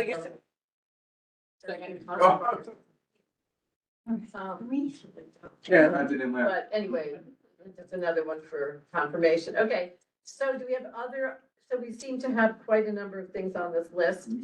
So we talked about Betty's point about programming, that there should be some establishment of what other kinds of programming would go on in this space that you had said earlier on. The need for rules, the need for a plan. I guess we have the days and your hours. That seems to be the one thing that is provided. Is it gonna be though an agreement to endorse this particular thing? No, I think this comment are just comments. I don't think we're necessarily needing to endorse. Okay. Yeah, we can't say. They're not here for an action. It's just And like. nor do I think we can. They're This young lady's not here for an action of the city. Right? She's From here us, out of. yeah. I think the action would kind of be like support, like we're taking a step to support. Well, I don't think we need to go out over. In our comment. No, I don't either. That's what I'm saying. That, I think that's the action that they're seeking is for us to support it. I'm not saying that that's what we should do Yeah. or shouldn't do. Well, Either way. I think comment is like a time where you come together and you say like, you're getting this public space. I would love for you to provide a public bathroom for me when I have my iced coffee in the park. Yeah. You could be the model for good. Yeah, for a good, They'll talk about Tribeca, they'll talk about CB one, they'll talk about Alice. yeah. I hope not. Why, You said the Sarah Down. okay, so, They get the land I and they think get paid. we're done I with mean, the yeah. conversation. She does. I'm not a restaurant. Yeah, I'm not. Either way, Yeah. I'm not. She created it. Guys, I'm trying to, One at a time. I've been recognized to speak. Yes, indeed. I think we should be careful of, got two different possible resolutions here. One is on the new regulations where And we haven't started that. I understand that, but a lot of the things that have been talked about here sound like they belong there and don't necessarily belong here. And Been so legally long twice. that some of them may, but I guess if we're gonna vote on a resolution, I'd like to know which ones are going where, because I might, Well, the ones I've just stated are the ones that we've commented on in terms of this application very specifically. So I think those are going here, and they may very well be germane to the overarching idea of exclusionary seating in public plazas and open streets, different resolution. And that would definitely be something that is a resolution to support or not the regulation versus this is comments on a particular application asking for specificity that I think is missing generally is okay, so this resolution isn't gonna contain things like this program is ill thought out, it doesn't have enough guidelines or anything like that. Okay. All right, I mean, we may put that, well, I mean, the implication of a lot of our comments have been along this line. But, you know, such as there's no fee and the cost and it's public space and all this other stuff. In my mind, that goes to the other resolution, not necessarily, and may or may not go in this one, depending on how it's working. We're learning by doing. It wasn't a comment, that was actually a question I just needed an answer. But, yeah, okay, so that answers that question. Anybody else for a comment that you want to add to this resolution on comment? Well, I just want to say, because it hasn't been specifically said, I'm okay with the times and hours. Oh. And times. Yeah. Remind us what they are, Betty. Never said. Yeah, what are they again? That probably has, I it's can on, pull it up. Okay, yeah, it thanks. was just on the table. Good to have that in the comments. Thank you. I thought it was, For a restaurant. so I thought there was like one day when it wasn't closed or something. Oh. The street, is this a permanent closing street?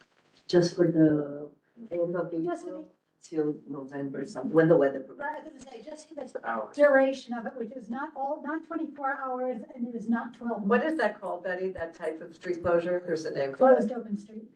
Closed.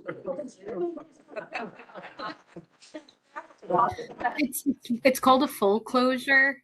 It's called a full closure when, because we have full closure and limited local access. Limited local access, you're able to drive very slowly on if you are living on the block or making a delivery, but full closure is closed to all traffic. And this is seasonal, so it's from the end of April to mid-November, 2025. Yeah, there is actually a mistake of the hours. Oh, there's a mistake on the hours. Thursday says non-applicable, I don't know why. Oh, yeah, apologies about that. Um, Sorry, Thursday should be 11 a.m. to 9:30 p.m. Apologies. Oh, okay. Okay, so it's that, except for Sunday, when it's, Saturdays from 10, and Sundays 10 to 4:30. Okay. And can traffic go on this, what's the traffic situation? Yes. Yes, no. Thank God, thank God you're here. Kate, what's the answer Yeah. to that? What's So the traffic? it's a full closure, so no traffic during those hours. But after those hours, like at 5 o'clock, the traffic Yep. is still on? After those hours, once the street is reopened to regular traffic. And who's doing the opening and closing with the, it's the restaurant? Oh, and just real quick, how do you manage deliveries on that street with these hours? Are you asking that to me or to the partner? Yeah, to you, if that's a thing that you know. Usually the partners will work with the businesses on the block or their delivery folks to coordinate. And in some cases they will let them in, if it's just a delivery on that block. That's really tricky though for Well, people. let's ask her how she plans to deal with this. Yeah. Yeah, so what closes the street is they're like duty barricades, you know, those metal fences. Yeah. They connect one to the other, but there is, one lane that is open at all times for the emergency vehicles to pass, so fire department, ambulances. So I would say, since we have one business in front of me, which is a little yoga, one room place, I would say that they would just, go in through that lane and deliver whatever they have to deliver. Would you have like delivery times? Would you want to coordinate with block for delivery time? And then there's also garbage pickup. Yeah, but that's not really that like 11. That's fine. So let's add to our resolution that the applicant will coordinate with neighbors to facilitate deliveries. Where is it's like I said, it's a parking lane. Where is this other, because Drain is a pretty narrow. Narrow, street. would be 3 lanes. there's lanes, but. There's parking lanes and then 1 lane of driving. Right. So this is talking about the parking lane is gonna be open. So there wouldn't be a need for anyone to come and remove seats or tables if we're trying to make it to an emergency vehicle. Oh, thank you. Vicky. Alice? Hi, thank you.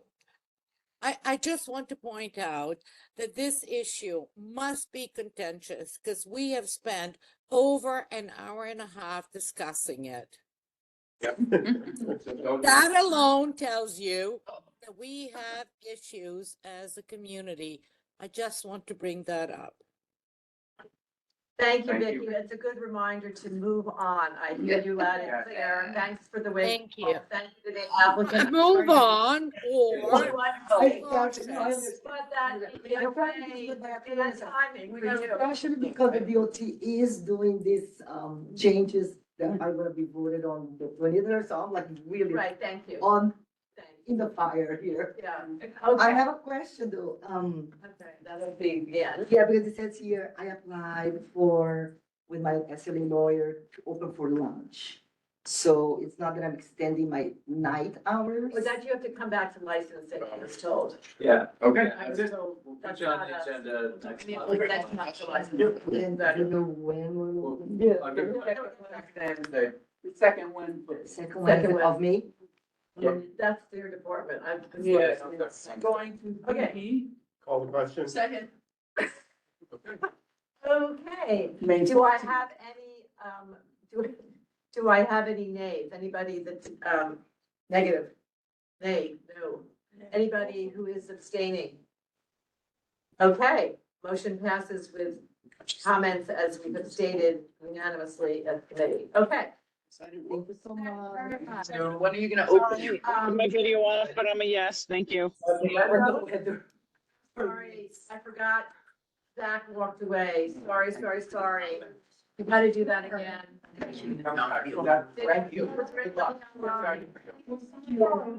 Please. Yeah, very excited. Anyway. Maybe we can put up the volleyball nets again. So. Okay, everybody, welcome to take it all outside. Thank We you. done? No, we're just starting the. We got- We voted. Yeah. Oh, we're doing the second part. Yeah, that'll go quick. Yeah. Well, and then there's. Myself sick. Someone Christian, can you go outside? Anybody from outside, please go outside. We gotta keep going ahead, so feel free to take it outside. Please, again, I'm gonna do the vote. Whoa, I'm doing the vote again because unfortunately we did not get the online folks. So once again, we're voting on the item of Duane Street for the comments to be submitted as we have noted. And does anyone against this?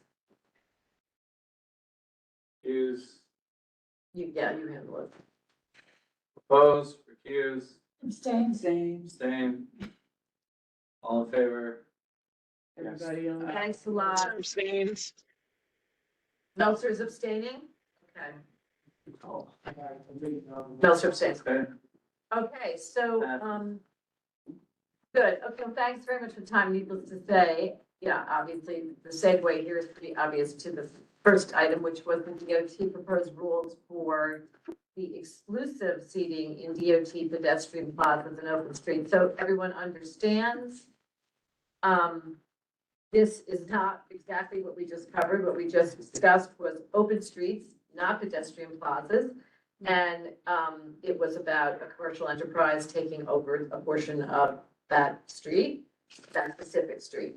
This is rule change about all streets, and it's about the idea that 33%, you've heard this number thrown around, of seats would, in any public plaza or public open street, would now be made exclusive in their terms by the private or the concession that would have space on the plaza to sell something.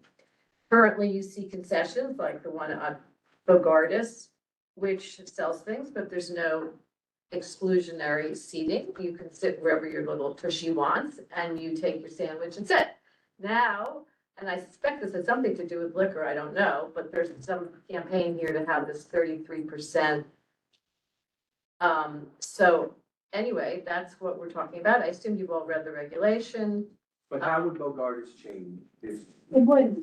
It would have, Would not. It's something that's already adopted, such a thing? Is that the example that we're giving? If you wanted to say that, I've spoken with them, well, I can't say what, they have no intention of segregating seats that are people buying drinks locally versus bringing them in versus just sitting there to not drink. I mean, well, they may not want. well, I would say the decision is that they can go up to 33%. They don't have to do anything.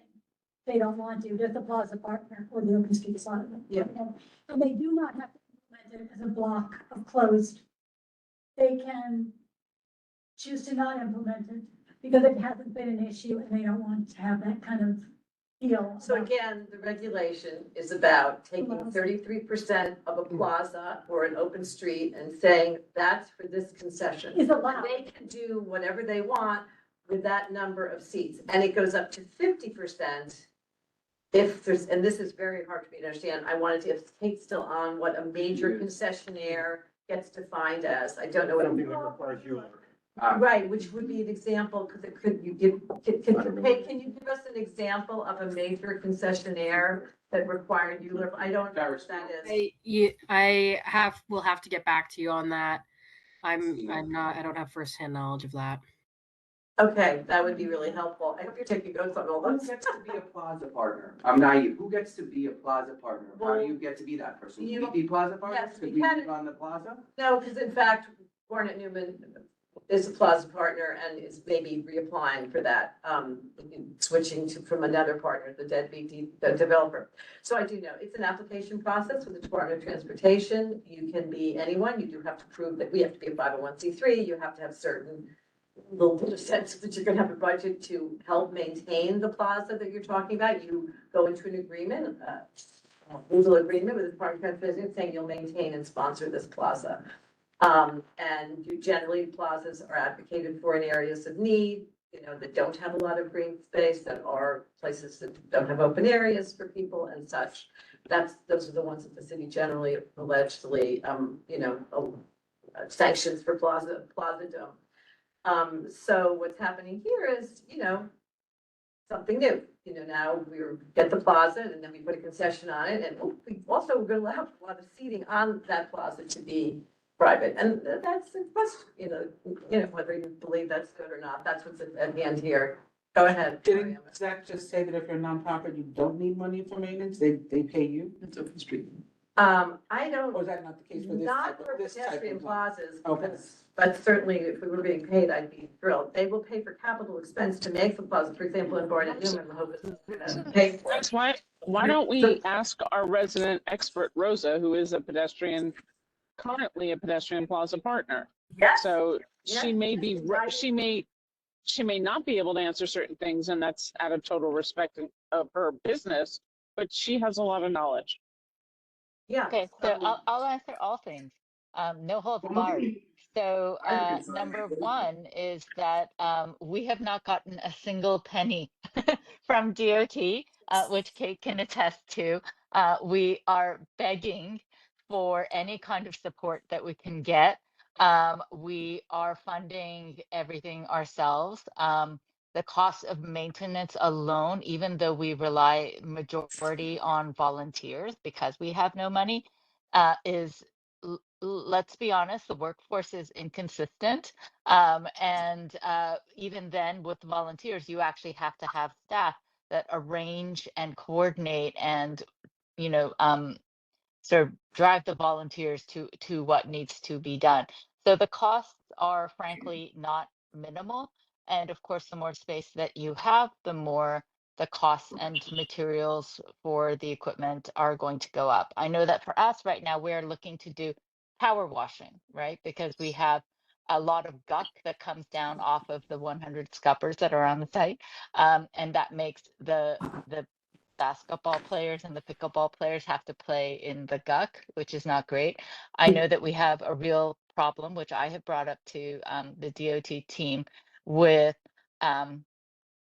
human feces and liquid version that we have to deal with on the site. And we as the volunteers are actually cleaning that up ourselves right now. Which is frankly gross. Then we have a lot of responsibilities. One of the considerations for plaza partners, which I'm guessing Alice you're going to run into eventually, is that because you are not officially a park, you actually do not get to participate in the Parks Department program where they actually let you have their plants for free. So we actually have to pay for every single plant that is on the site. And then we also are, struggling with water access to be able to keep the plant alive. We work off of a hydrant that's nearby. That will get more and more challenging as our space gets larger. So the cost to just even maintain the space and much less program, we have weekly programs. And this is just for context. We have weekly programs, especially as the warmer months come in, they will get much more active. So beyond the what we call stewardship Saturdays to take care of and to plant the space and pick up all the garbage, which is actually quite significant.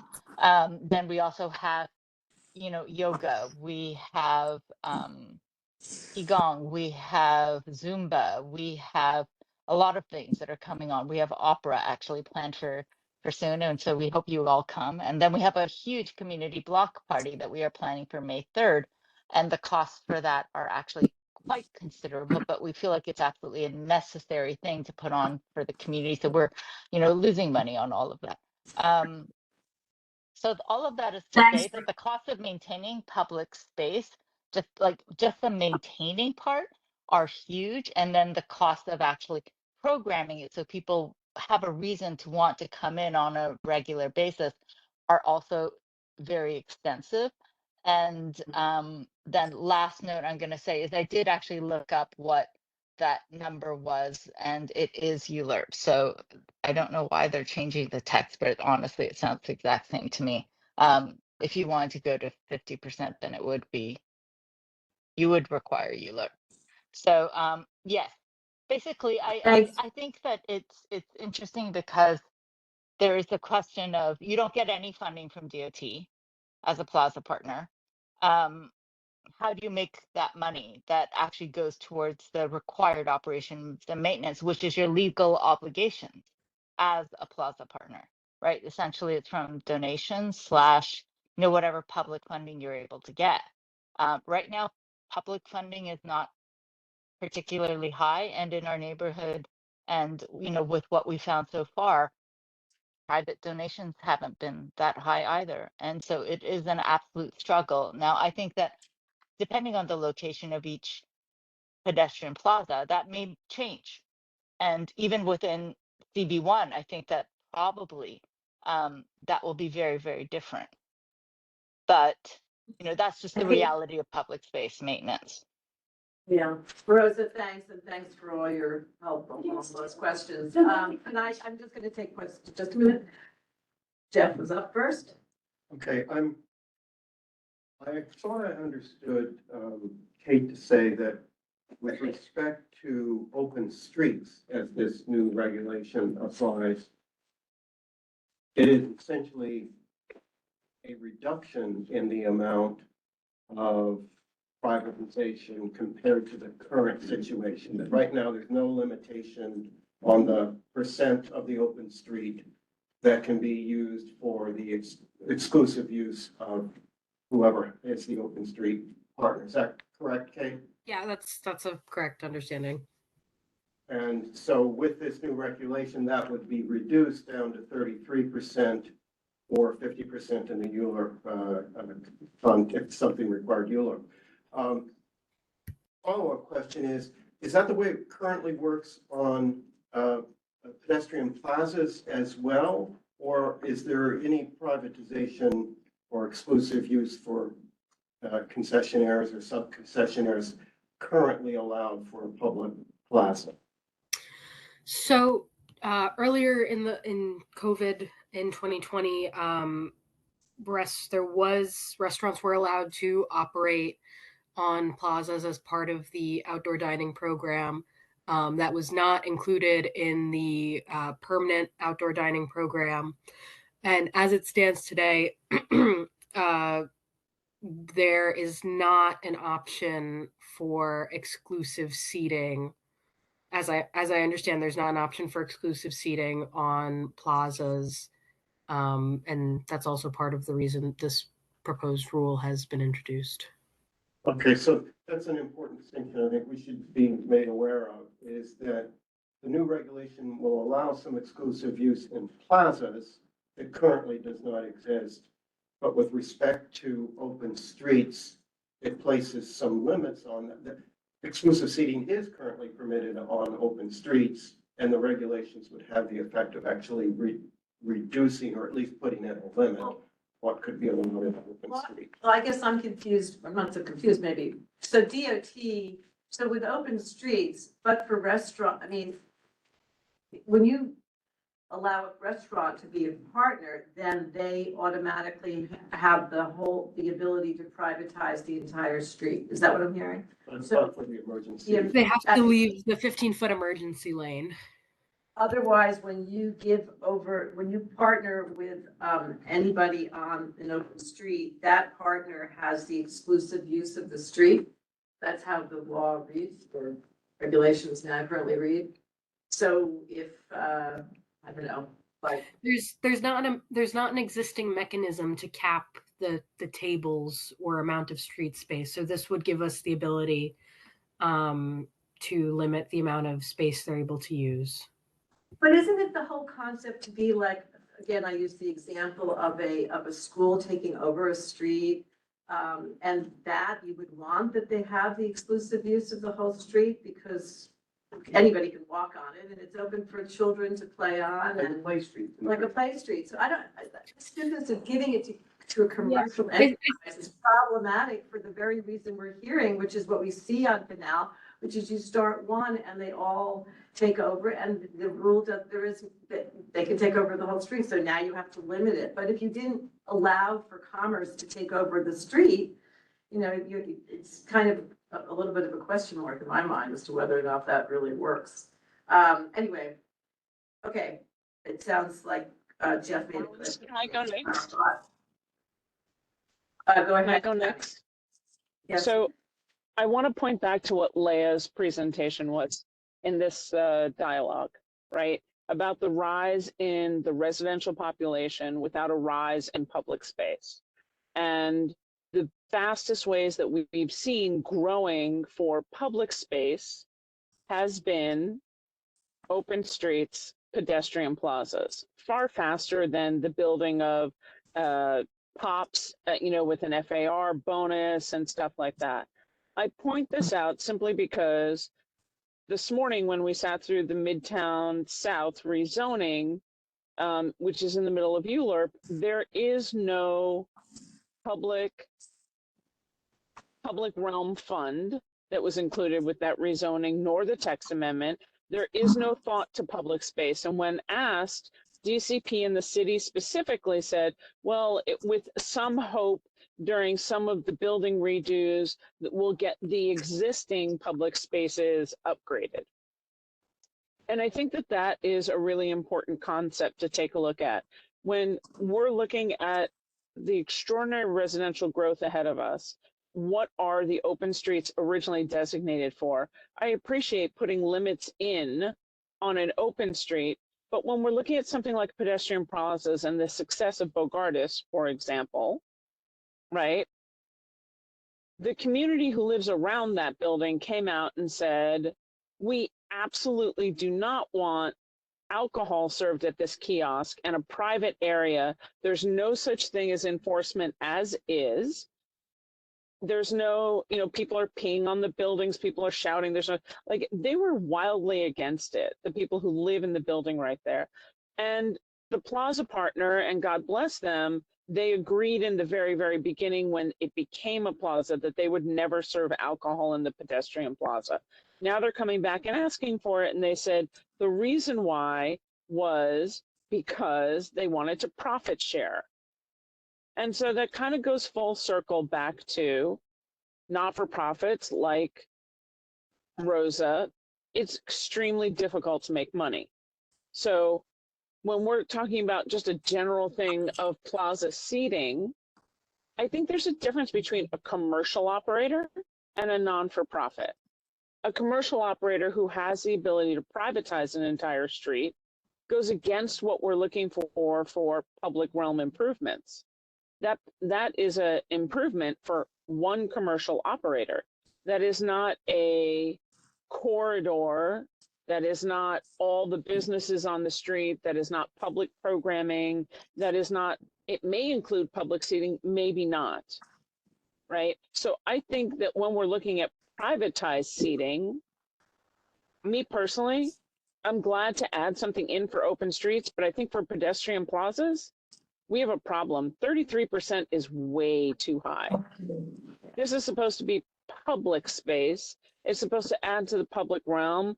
And when you looked at what pedestrian plazas, they're supposed to have art or greenery, public programming.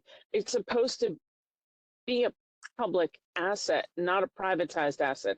I understand the drive for money, but I think if you put in a number that says you can have up to 33%, there's going to be exactly 33% in every single solitary one that we look at, period.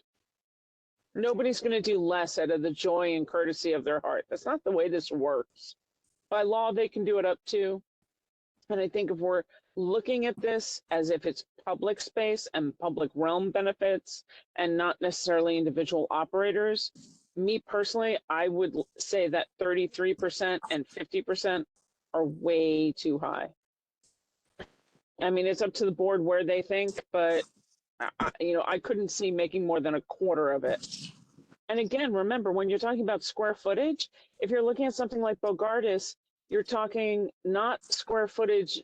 Correct me if I'm wrong, Kate, when you're talking total square footage of a pedestrian plaza, that includes all the planted areas and the kiosks and everything else. You're talking about the base square footage. You're not talking about the available walking space. I can't confirm that right now. I would have to check. Yeah, so that's my comment. They're talking about total space. So I agree with Tammy. I actually don't understand this at all. So I'm just gonna and I'm really for the open streets. I do think the restaurant should actually pay something. So I think they should not only pay something, but be responsible for the space. I do think it's value added for the neighborhood to have a place where they can just go and eat, especially those kind of restaurants. The offerings are affordable. For some of us, it's a great option to sitting down at the Odeon or to somewhere else, right? And it's casual and it's outdoor and it's summer and blah, blah, blah. They also have a kitchen. It's also an established building. What kind of, are we talking, a food truck that's serving alcohol at a plaza? What is the whole idea? Who would be a vendor in a public plaza? And I would agree that alcohol would be completely inappropriate, and it's a tiny space. And in terms of profit sharing, I just wonder, that to me is the runaway train more than the open street. I can't even imagine that kind of vendor in Bogardus Plaza.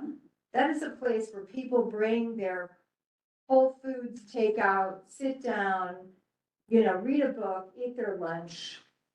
It's a small area. What do they have There's a concession there now, right? I didn't know there was Yeah, a they have a concession there. concession stand. It's two merchants, I forgot, one sells little baked. Is it a food truck? It's not a food truck, it's a pavilion, if you will, that doesn't take up a lot of square footage, and in it, you've seen them all over the city, you see them in many parks, these kind of little They pavilions. did come to Lexington last month to try to Yeah, get it. Yeah, that was what's happened, and this Yeah. becomes, and that's why I'm thinking some of this has to do with this cordoning off for the liquor, because this is becoming the next stage here, where my sense is that the DOT still on this one, where you're gonna serve wine and beer, now we're talking, so we need to have the velvet rope, if you will, around a certain area to make that legal, and I think that's what's It's behind gonna this, and that's come my around the park, and I just can't even imagine, and I'm really for the other space, as you can see, but I can't even imagine that idea in that space.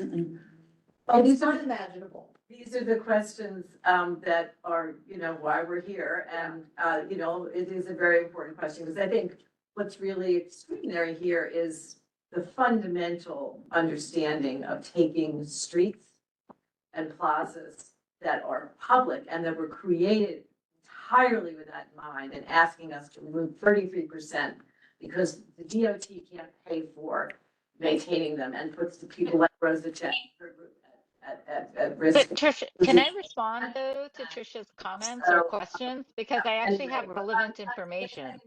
In a second, Rosa, we've got Jason. No, I think this is a very big bite to take off. I'm just curious how it landed, frankly, on the executive shoulders. This is I can imagine this issue at the full board, so I love everybody in this room, plus the 47 other people. I think we should just figure out what we want to say about this resolution as a committee, and then it's going to get absolutely chewed apart by this 50 group of people. And so let's not try to think of bigger, let's think about the big items, like, I don't know, I'm not even gonna say another word, you guys talk, but I just like, I love Rosa, I don't wanna hear any more about that, her amazing part, let's just get this resolution or this All right, thing. but can you just offer up how your contribution is here, if any? My contribution is gonna be to not talk for the rest of the night. But you have no. I think it's a slippery slope. That will be, you're asking people to run a business out of a plaza that have, or it's all grassroots stuff, so what's gonna happen is all these people are gonna falter, and then, I don't wanna name names, but related, or whoever they say, they're gonna come in, they're gonna chew up these plazas in 20 years, and it's gonna be exactly like Times Square, because they'll be the only people that can afford to take care of them, and they'll take advantage of it. It's just the beginning of our plazas, that's my thing, but, maybe none of us will even be alive for that, but it's gonna be rough, All right, well, I think that in answering to the concern of an all-nighter here. Yeah, well, I will go around and let everybody have a comment, that hasn't spoken already on something new, so I'm not sure if any of you've spoken yet, but go ahead. One of the questions to clarify, when you talk about 33% or 50% of the new road, does the concessionaire actual space count within that? Everybody's thinking and assuming seats, but does it also include everything around that? Question to Kate. Did you get Betty's question there? Does the I didn't concession- fully hear it. Could you repeat it, please?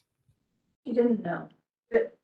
Well, does the concession stand in the case of the pedestrian plaza or the concession restaurant, if that's what it's gonna be, the space of the concession itself that is serving the food count in the 33%? I don't think so, because it's seating, but, go ahead.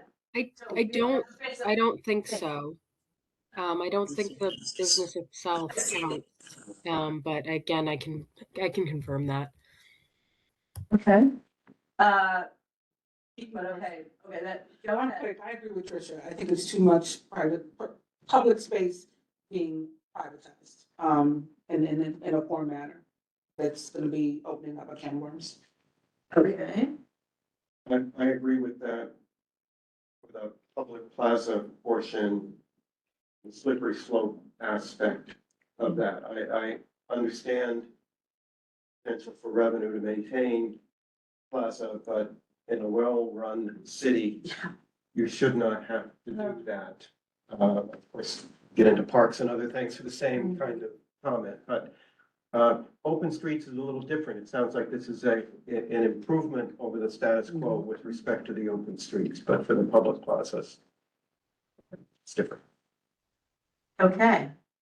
Do we have anybody online that has not spoken yet on the? Yeah, Okay. I just want to state that in general terms, I oppose giving up additional public space for these types of uses. I don't think that really serves the public's needs and our needs. So I think we should be very cautious in giving up additional public space. Thank you. Thanks very much, Paul. Rose, is there something new here? Because Yes, and I just want to point out that when I spoke, I was just invited to give context, which I did. I wasn't actually speaking to my own points prior on this particular topic. To go back to Tricia's comments regarding Bogardus specifically, I know that they actually pay for their maintenance service. So that is money coming out of the nonprofit every week, every month, every year to actually maintain that facility and that public space for the benefit of everyone at no cost, right? Or at a donation cost. And so I think that their plan had been to, well, maybe we can actually like make this work so we're not constantly out of pocket. And that was why that concession came. I just also want to point out that that concession stand that you're looking at Bogardus that they were hoping was going to bring in money cost them over $200,000 to purchase. So that is not nothing. That is an investment to try to like make financial sense out of the maintenance that they are doing. And I just wanted to point out that if the Friends of Bogardus were not actually taking care of that space, then it would look like absolute crap, because I know from at least our own experience, and Kate, don't take any offense to this, but DOT does not maintain our site, right? Parks Department has no involvement in our site. Like I said, we have to even pay for our own plants. Sanitation comes to pick up garbage, but that is it. We have to get all the garbage, bundle it, and put it on the corner for them to pick up. So I just wanted to be really clear that when you say we love our public spaces and we don't want them to be privatized in any way, I'm not fighting for privatization, but what I'm telling you is that math is simple. Like, there is money that's required to go to all of the services that you do not see behind the curtain. But that must happen for these spaces to not become trash piles, for these planting beds to not become like actual garbage or poop beds, and for programs to be offered that actually make it a joy to be inside of these spaces. The second thing I wanted to say is, for us, I mean, we're going to have to pay $40,000 a year just in insurance. And as you all know, we have been fighting really hard and really long. So reminder, Kate, for public restrooms on the site. But guess who's going to be paying for the soap, the towels, the staffing that has to happen for all the hours that these restrooms are open, as well as, cover the cost of the restrooms? Like, that's going to be us, right? If you don't want the restrooms to become like a homeless squat or a drug den, that means that they have to be monitored. You want soap in the soap dispensers. You want, toilet paper in the bathrooms. So Okay, just Rosa, understand that these have cost ramifications. I appreciate it, and it's a really important point. Thank you. And I mean, God knows you know it better than anyone, and it's great to share that. Can I just say one quick thing? Yeah. Because I think this is like a deciding moment, right? If that's really where we are, where the city isn't paying anything for these public parks, and we have to sustain all of our public parks by ourselves and find concessions that will have a profit margin that'll make it possible for us to have somewhere that's basically clean to sit, then we have a much bigger problem. If our solution is to turn the city into Disneyland, okay, then we need to me, as community boards across New York City, we need to get together, talk to our city council, our borough president, and figure out what the hell is going on. Because every other city in the world supports and maintains their public parks. This is the richest city in the world, I think. And I think that we should be able to do this. We have tons of volunteers in all of our parks. We have volunteers at Rockefeller Park. We have volunteers at Bogardus. We have volunteers everywhere. I've never seen a city run on as many volunteers. So to me, that's where we should be putting the energy in this discussion, and not like pushing and pulling over, do we serve beer or not? I don't like being in that position. Tricia, that's beautifully said. I couldn't agree with you more. It breaks my heart every time I think about it. gosh. Yeah, it's a great point. And where, Rosa, you really underlined the need. Okay, yeah. To add to that, and not to harp too much, but the streets tree situation is just abysmal. Like, they water them for 2 years, and then they're essentially just left to die, because like, who can bring that much water to a tree? Right, like, I don't know.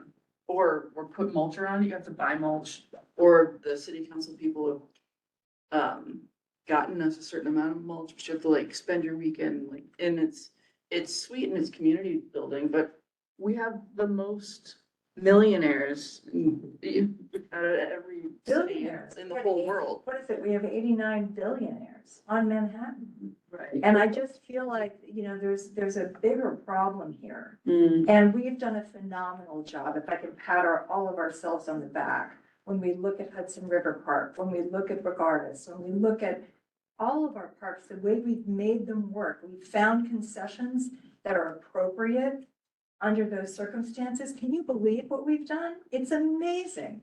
I have people come from out of the country, they look at Hudson River Park and they just can't believe it. But they say things like, in Amsterdam, our government pays for this. I can't believe you have to pay for this. So I think we need to keep this in mind as we go down this road, that we're obviously gonna go down deeper. I suspect we're gonna be hearing more of these kinds of things as the city backs off their responsibility. And I think we should be thinking ahead and dealing with these in tandem personally. I think you're absolutely right, and I think more advocacy for parks, it's, I don't know how we do it, but it's essential, 100%. Just keep in mind, on this particular resolution, on this particular rule, this rule is just about exclusive seating, you know, and I would just say that in some of the examples. It's not about the alcohol part? No, this one isn't about alcohol, but, yet, but, I may be related, but the exclusive seating is just, as a concept, it's like going into, you know, to me, it's like going into the Battery and saying, those seats are for the concession, and in those little concessions that Lori has supported that are wonderful, there's no 3 seats for me and the guy, no, everybody gets their coffee and sits down. It's the idea of the word exclusive, right, in the concept of a public space. They should have come up with a different term as far as I'm concerned. But anyway, I am with you on the support of where it really needs to be. Okay, I think Tammy, you may actually have the last word on this. On this. Thanks, I appreciate it. So I think everybody's comments need to go in. This is public comment that goes back to, and I apologize for the noise, but I'm not home. So I would appreciate all the comments to go in.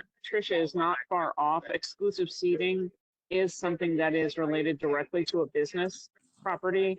I think we can make the comments that we need to make about a different break for not-for-profit partners versus corporate entities. Because I think, you know, or for-profit entities, I think there is a rule that we can comment. And I went back and reread the rule, and it says very specifically in the total square footage. Total square footage does not omit anything else. There's no caveat in the rulemaking language. So if we think it should be, then we need to say something on that. Okay? I'm sorry. It's not that long, okay? I just like to take my time. But I'm not okay. It says total square footage of the open street or the. I think she's talking about including the concessionaire's own space within that 33%. Oh. Specific ability. And wow, that would mean the rest. Thank you, and that is correct, and thank you. 33% is too much to me. I wouldn't say more. Exclusive seating, I'd be down by 10, because if we say 10, we may get 20, if you know what I mean. They're proposing 33. Okay. Reserve seating. Confused. Is this a done deal? Say reserve. This is a rule change that's proposed by DOT that's coming before the department in a public hearing on April 23rd, where every one of us go and say whatever we want. And what I sent around earlier was in this document, but not fully in the document, is the rule as it, you know, as it's going to be stated. And so it's new. It's a new rule. And no, it hasn't yet happened. Okay. Not sure what the process is for it to get enacted. I don't know. But the comment period closes on the. Call the question. Second. Thank you, Paul. Okay. Paul. So, so the resolution is sounding like we are, or the majority are, not in, agreement to have, the rule change with exclusive seating in DOT pedestrian plazas and open streets at 33% of the total square footage, or 50% under the ULURP conditions. And for the reasons that have been stated tonight, the space in the community, It'd be a no unless, so we should put our recommendations. Can we also differentiate between the open streets and the plaza in this whereas? Yep. I think that's important, because that's a street, they're closing the street, right? That space does not have the same value as a public plaza. Yeah, yeah. I would just keep the Duane Street example out because we're talking about the general, the gestalt here I for the would say entire that- city of New York. I would every say open street. gestaltically speaking, close the street, that street has cars on it, or it has people eating and drinking. Whereas the It's not a plaza, park. it's not a park, so the plaza is a park. And what you're saying is, here's this park where everybody's always parking, like having a nice time sitting at tables, getting sun, whatever. And now we're gonna take away part of this park. Yep. So it's value lost instead of value added. And I think a distinction needs to be made about that and seeing that they're presenting this together. We're including that, good. I mean, I think we can be, even though I'm kind of okay with the open streets, I think we can be against it for both, but I think we need to emphasize that it is particularly problematic in the plazas. Actually, So okay, so the other things, yeah, we did Paul's preference, I think The we're word done. exclusive needs to be, like, that has to be like struck from it, right? Like, we don't like it, we don't like what it means. Why do we want to exclude by 33 to 50% of some area? Well, I just think that the connotation of the word. No. The sensitive to slippery slope, to be very cautious with this opening up a can of worms, all of that would be. And I think identify that sort of underlying problem that Trish was noting, that we don't properly fund our parks and public spaces, and that this is not a way to cure that problem. 100%, I agree with that one. Okay. We do need to put the things that we want though, because if this is rulemaking and it's a process, they're taking feedback. So it's more than just, no, we don't like the way it is. We should be saying, and unless the things that we want. Let's let that stew a little bit. Maybe we. Let it linger. Why do we have to solve every process? We could talk about this for an hour. during the- I don't know, yeah. He's gonna say from a cell phone, but harder, and this, whoever chose this color of green, it's not a long staying color. I guys. mean, who's writing this? Beige. Are you writing this? I'm gonna help, but. Don't say anything. I can I'll send you mine. Please, send. And, Perfect. Yeah, But I think Zach is feeling. so we don't have, all have to sit here all night. Yeah. Joking. We can just do that. But we're not coming up, I mean, if somebody has a solution, I'm all ears, but I don't think we're coming up with those solutions. Yeah, along the line of Trish's thing, we're not here to find solutions for our, like, people attacking our public spaces. Now we have to find a solution? Right. Don't take our Right. public space. I mean, I would just say to them, if you want to, I would say, it sounds like you're looking for, compromise or some sort of bone we could throw, would be, okay, so we could have a small concession that sells sandwiches if people want to buy them, but no exclusive seating. It's just a value added for the park. Well, so you hit on exactly what this is about. That's only about the exclusion seating. So you're saying no to the seating because they're not Yeah. offering that. But I think Tammy's implied point, maybe it was explicit, is that this may go through. And if it does go through, why don't we say 10% rather than 30? Yeah, We just say no, it's gonna come in I at think that's 30. I have to agree with that. I think. No, we I'm need to not- Figure out what it's that. a- You're not taking the number, We maybe there's something we can give, and we're not gonna find it. But I don't, that's where I'm going. We need to rejuvenate our brains to find that Right, right. I see Kate. Yeah. Anyway, they're gonna. Seriously. Okay, so, Just think of Yeah. it. Okay, Yeah. next Think time. about the Okay. artists. That's all. so, yeah, that's it. So we're voting, my friend. You'll be happy to know. Yeah. So can I get a vote here? Go, vote. You're supposed to vote no, right? No, yes on this, but it's a no. This is a resolution that is voting against the current wording of the DOT proposed rule change as is set up in front of you. That is correct. According to the reason we said, Any opposed? I can't just be against something that I don't. I vote some against what they wrote. Please You're against and against them. Any recused? vote for that. Any abstain? No. Motion passes. Awesome. Good work. Okay, thank you. thank you all. Unfortunately, it's not the end yet. Okay. These are so minor, I'm sure. So, Boopity boop. so one of the other open streets was the Dwayne, excuse me, the Pick Slip. which was on the Water Street to Pearl, and that was, they chose not to come to present because they've been here many times before. This is, of course, a school to have, Play Street. a play street. That's what we all can get our heads around. There's no conversation. Play When Street. there's an hour and a half over restaurants, there's obviously something. It's wrong. not 24 hours a day. That's the It's limit. not anybody Like, making We money got off of it. Mr. Stubbs comes up for 2 hours, but he leaves. That's The whole right. thing is assembled, doesn't require extra. Right. event. So I think, We're a yes on that. But I think we need to make a comment and do a resolution in favor of it. Yeah. It distinguishes- No, it's just a comment. Oh, I know, but we're doing a resolution of comments. On everything the- else. Pick you, Jeff. to call some positive. Yeah. But also, this is a good positive. On that. And we support it. We love the idea of That's actually the nice way to get. public space being used for innocent children to play.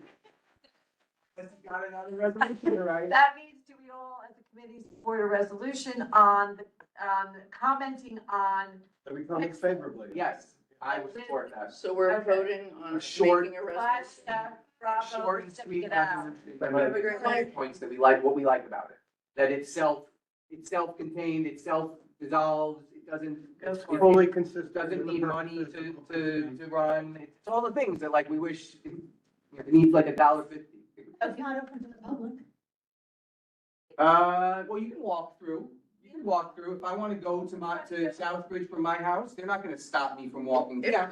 Children running around. Yeah, they allow us to walk on the They talk sidewalk. about the same things really hold up here. And I didn't support them on the other side, I didn't support them here. I want you to realize how ridiculous they were on the other street, because this is another street, if you're really going, everything should be for anybody in the public who wants to sit anywhere or do anything they want anywhere. And this school goes against. Well, except So kids, I thought, we like kids. I didn't realize that you can't walk through, so that's. You the can, not problem. as much as I like, I'll take shit from my kid, might as well So- take from my house. So that was a call to, somebody called out to question. You can walk through. Just to be clear, I live over there and you can walk through. I just, it's a regular, children are at recess, you cannot walk through. Because they can't mingle with the public when they're going to school. That is why there are adults out there at the time where they're at recess. At any other time, anybody can walk through. The reason that the play space was necessary is because the place they built for them upstairs is not nearly big enough for them to have recess on, a class of recess. It's too small. And they have an up space. So that's why that whole thing exists. This I hope is that's something clear. we like. But this group sounds like they're, Is this the school next to the homeless shelter? Yeah. So we're gonna have kids running around outside? We have No, already. It's next to the homeless shelter. that we- Unfortunately, but that's where We they don't want the house. We Yeah, were- for those reasons. we were there first. And we're still fighting that. It's just a question. It also, it never opened, by the way, in the whole. Some of the kids are already playing there. It never Yeah. opened. Remember that in the beginning, Kids they been said, playing oh, there this from, is- yeah. that whole year went by, it didn't open, so that was just. All right, so just again, are we voting to comment, it sounds like positively with actually the points that you've raised about at certain points it's closed and it's not technically open all the time, but that for the concept of it being for the public good is inherent in this support. Are we going with a yes on this? Yes. Sure. Anybody no? Anybody abstaining? Also. It passes unanimously with comments positive towards Peck Slip, using that street. And now we have 2 outdoor dining applications, if you could pull those up, quickly, that were there, so we're done almost. 145 Hudson Street and 154 Church Street. One is called Interlude. Are you here? You should say, you've had to sit here for This this. is my first time at a. Oh my God. You could be a public member. Yeah. Is it? I'm not actually, I didn't really prepare anything. I don't have much besides the Don't- initial application. Wait, you have any? Yeah, we have your application. So thank you for coming and, wow. Oh, no, 3 a.m. No. This is you. This is me PM. This is, 3 that's a p.m. typo. Yeah. That's like. I'm on my Definitely gonna be here all We night. have a big sign. This is for the Sidewalk Cafe for something called Interlude at 145 Hudson Street. Okay, and what are the hours that everyone's questioning? 4 The o'clock. coffee place. Skywalk. Well, 3 The typo on the Sunday, it says 3 a.m. Four AM is also a time. Although you could do some Well, coffee is it? business then. Excuse me, I assume those are the business hours, the time to serve alcohol is only until. Okay, so we got that. Can we- 10 on Sunday. We don't have any alcohol. No alcohol. Oh, okay. This is just for being So able to what, put so this is sidewalks. a sidewalk cafe, so we're looking, Got a drawing. can you just, We see the storefront again, yeah, can you just go back? so you can see the street. Yeah, where we are. It's a lot of sidewalk. This is, It's it's across That's Hudson Street, 45 is gonna be late. Hudson and what? between Beach and, Vesey. Am I right? That's Northmore, sorry, Northmore. Is that across the street from? No. The big- Hubert and Beach, Hubert and Beach. It's called Sidewalks, converted by Joseph Colombardi. Oh, I just fixed it. Okay, and you were getting, how many, so what's going on with the Sidewalk. The big roundabout. Yeah, just a little big scary 6 roundabout. feet, and you have an 18-foot, you have an 8-foot clear band and a tree bed. You have, Yeah, show us the picture again. I mean, I didn't, if It that's helps to see the other one, another picture, that one. like that. And there's your tree bed, is that the tree bed we're talking about? Yeah. How do you have 6 feet and then 15 feet? Yeah, that's not gonna, Right. that map no, doesn't he have said any. 8, it's the 6, 8, you have 14 feet between the base of the building and that tree. Well, yeah, a sidewalk flag is about 5. Those are 4 feet, those Yeah, concrete 4 things, feet. right? So I don't see where the 8 feet is, that's not possible. This is 4 feet. Yeah, Am I that's, wrong, Jason? No, I'm with you. It's, Yeah. this drawing seems So wider. something's for wrong people. there. This, it says you have an 18-foot sidewalk, No. but I don't think that's possible. No, that length is, 18-foot 10. See- From this see point, The other side of the tree bed, I guess. but still even, we know that sidewalk's not 18. Well, the bigger thing that's not right is you have more than 6 feet, you don't have, the table area is Are you 6, sure it's 18 feet? It's pretty wide. Well, it sure just looks terrible. I mean, it could be. so It's that wide, it's a big concrete, building. let's see the map, if we go back to the other sheet. Does look wide. Each one of those is One big 4. city. yeah, it is pretty wide. Yeah. It could be 16 feet. Yeah. so just go back to your sidewalk cafe diagram and you can confirm as the applicant one thing, just go back to the diagram. It looks like it's 16 feet. You're saying that That's a great building. this is, Oh, yeah. I- It's very this scrutinized is though. more than 8 feet. What is this dimension, Oh, you right. know? I can remember that. Roger Marble. You have 6 feet here. Yeah. From head is what? I You know, don't know. Because if you go back to the first elevation, Zach, yeah, right there, this is 4 feet. So if you come to 6, you're here, so that's not 8 feet, is what I'm saying. Not 8 Used to feet. be a bad And picture. I don't think that 5 to 6 feet, which is what I think is more accurate, is gonna be enough for traffic to pass. You know, I would say 1 table instead of 2 thick. How How wide, big are the tables? how big, Yeah. how wide? How wide are the tables?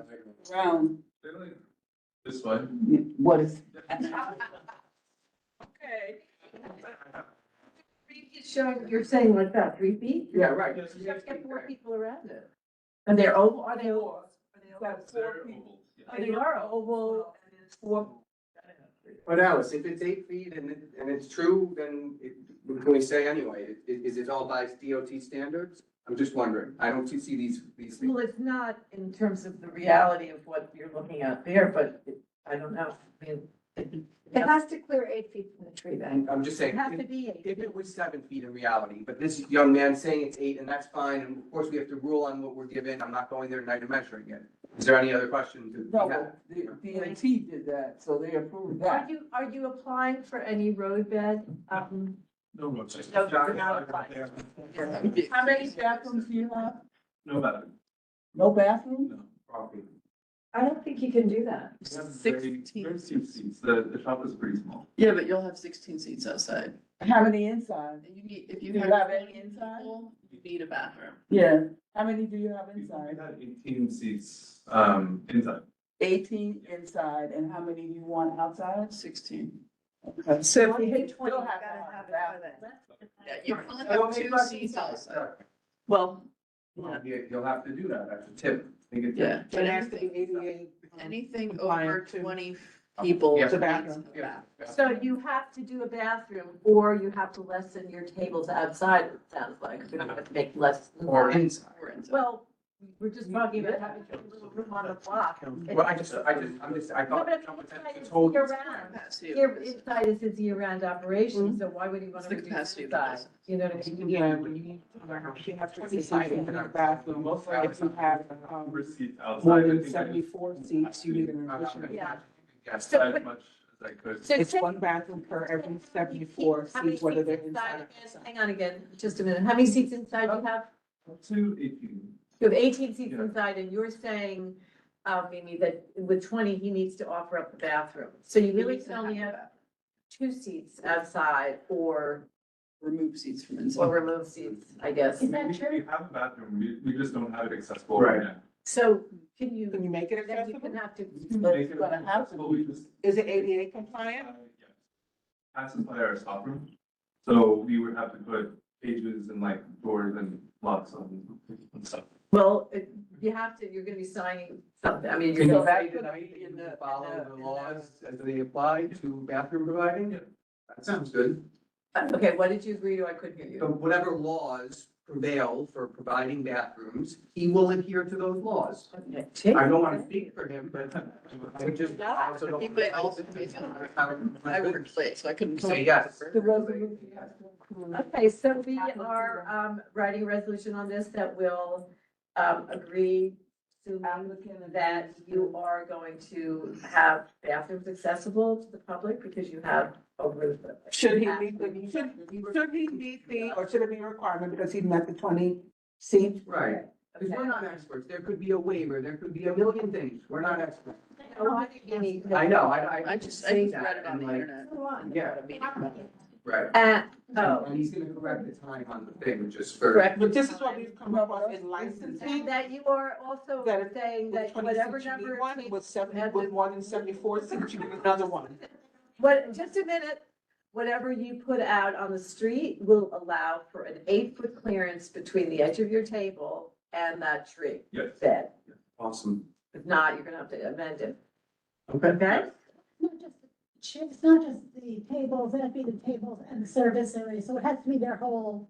Oh, Okay. wait, They have the chairs on the side.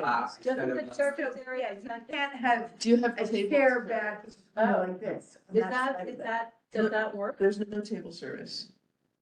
So you don't have to worry about a wait. There's staff. no Well, table. what you do have to worry about if there's no table service is someone taking that chair from the side and moving it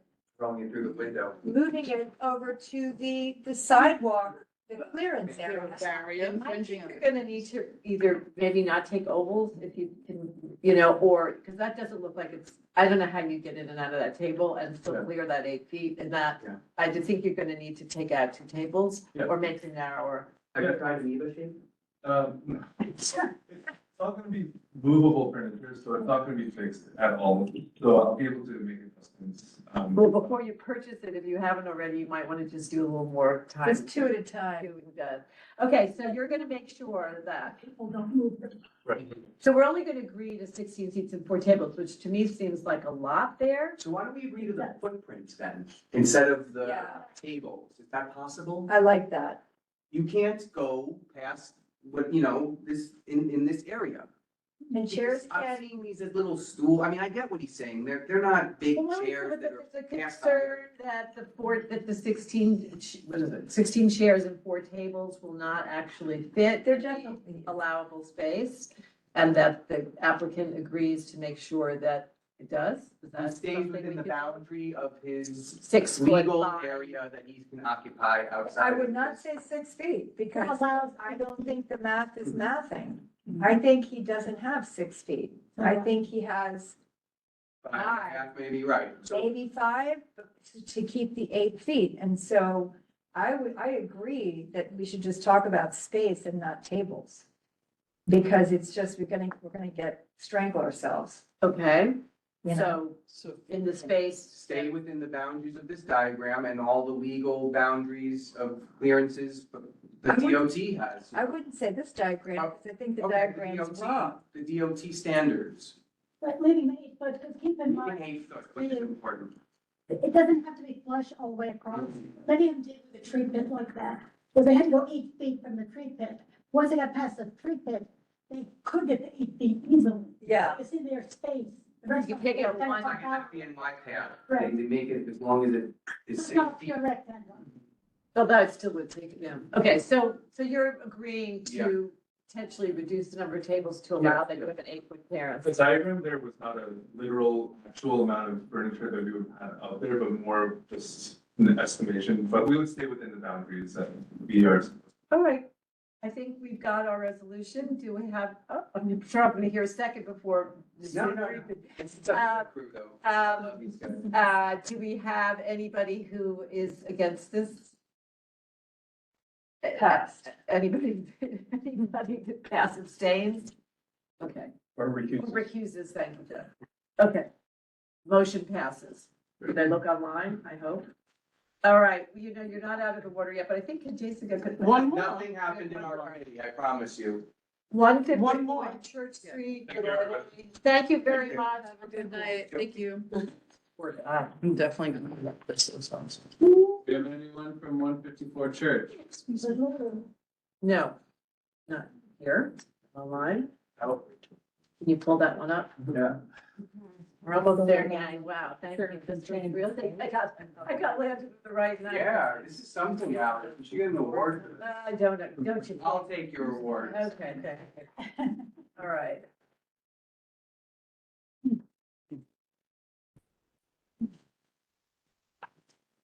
So Little Italy.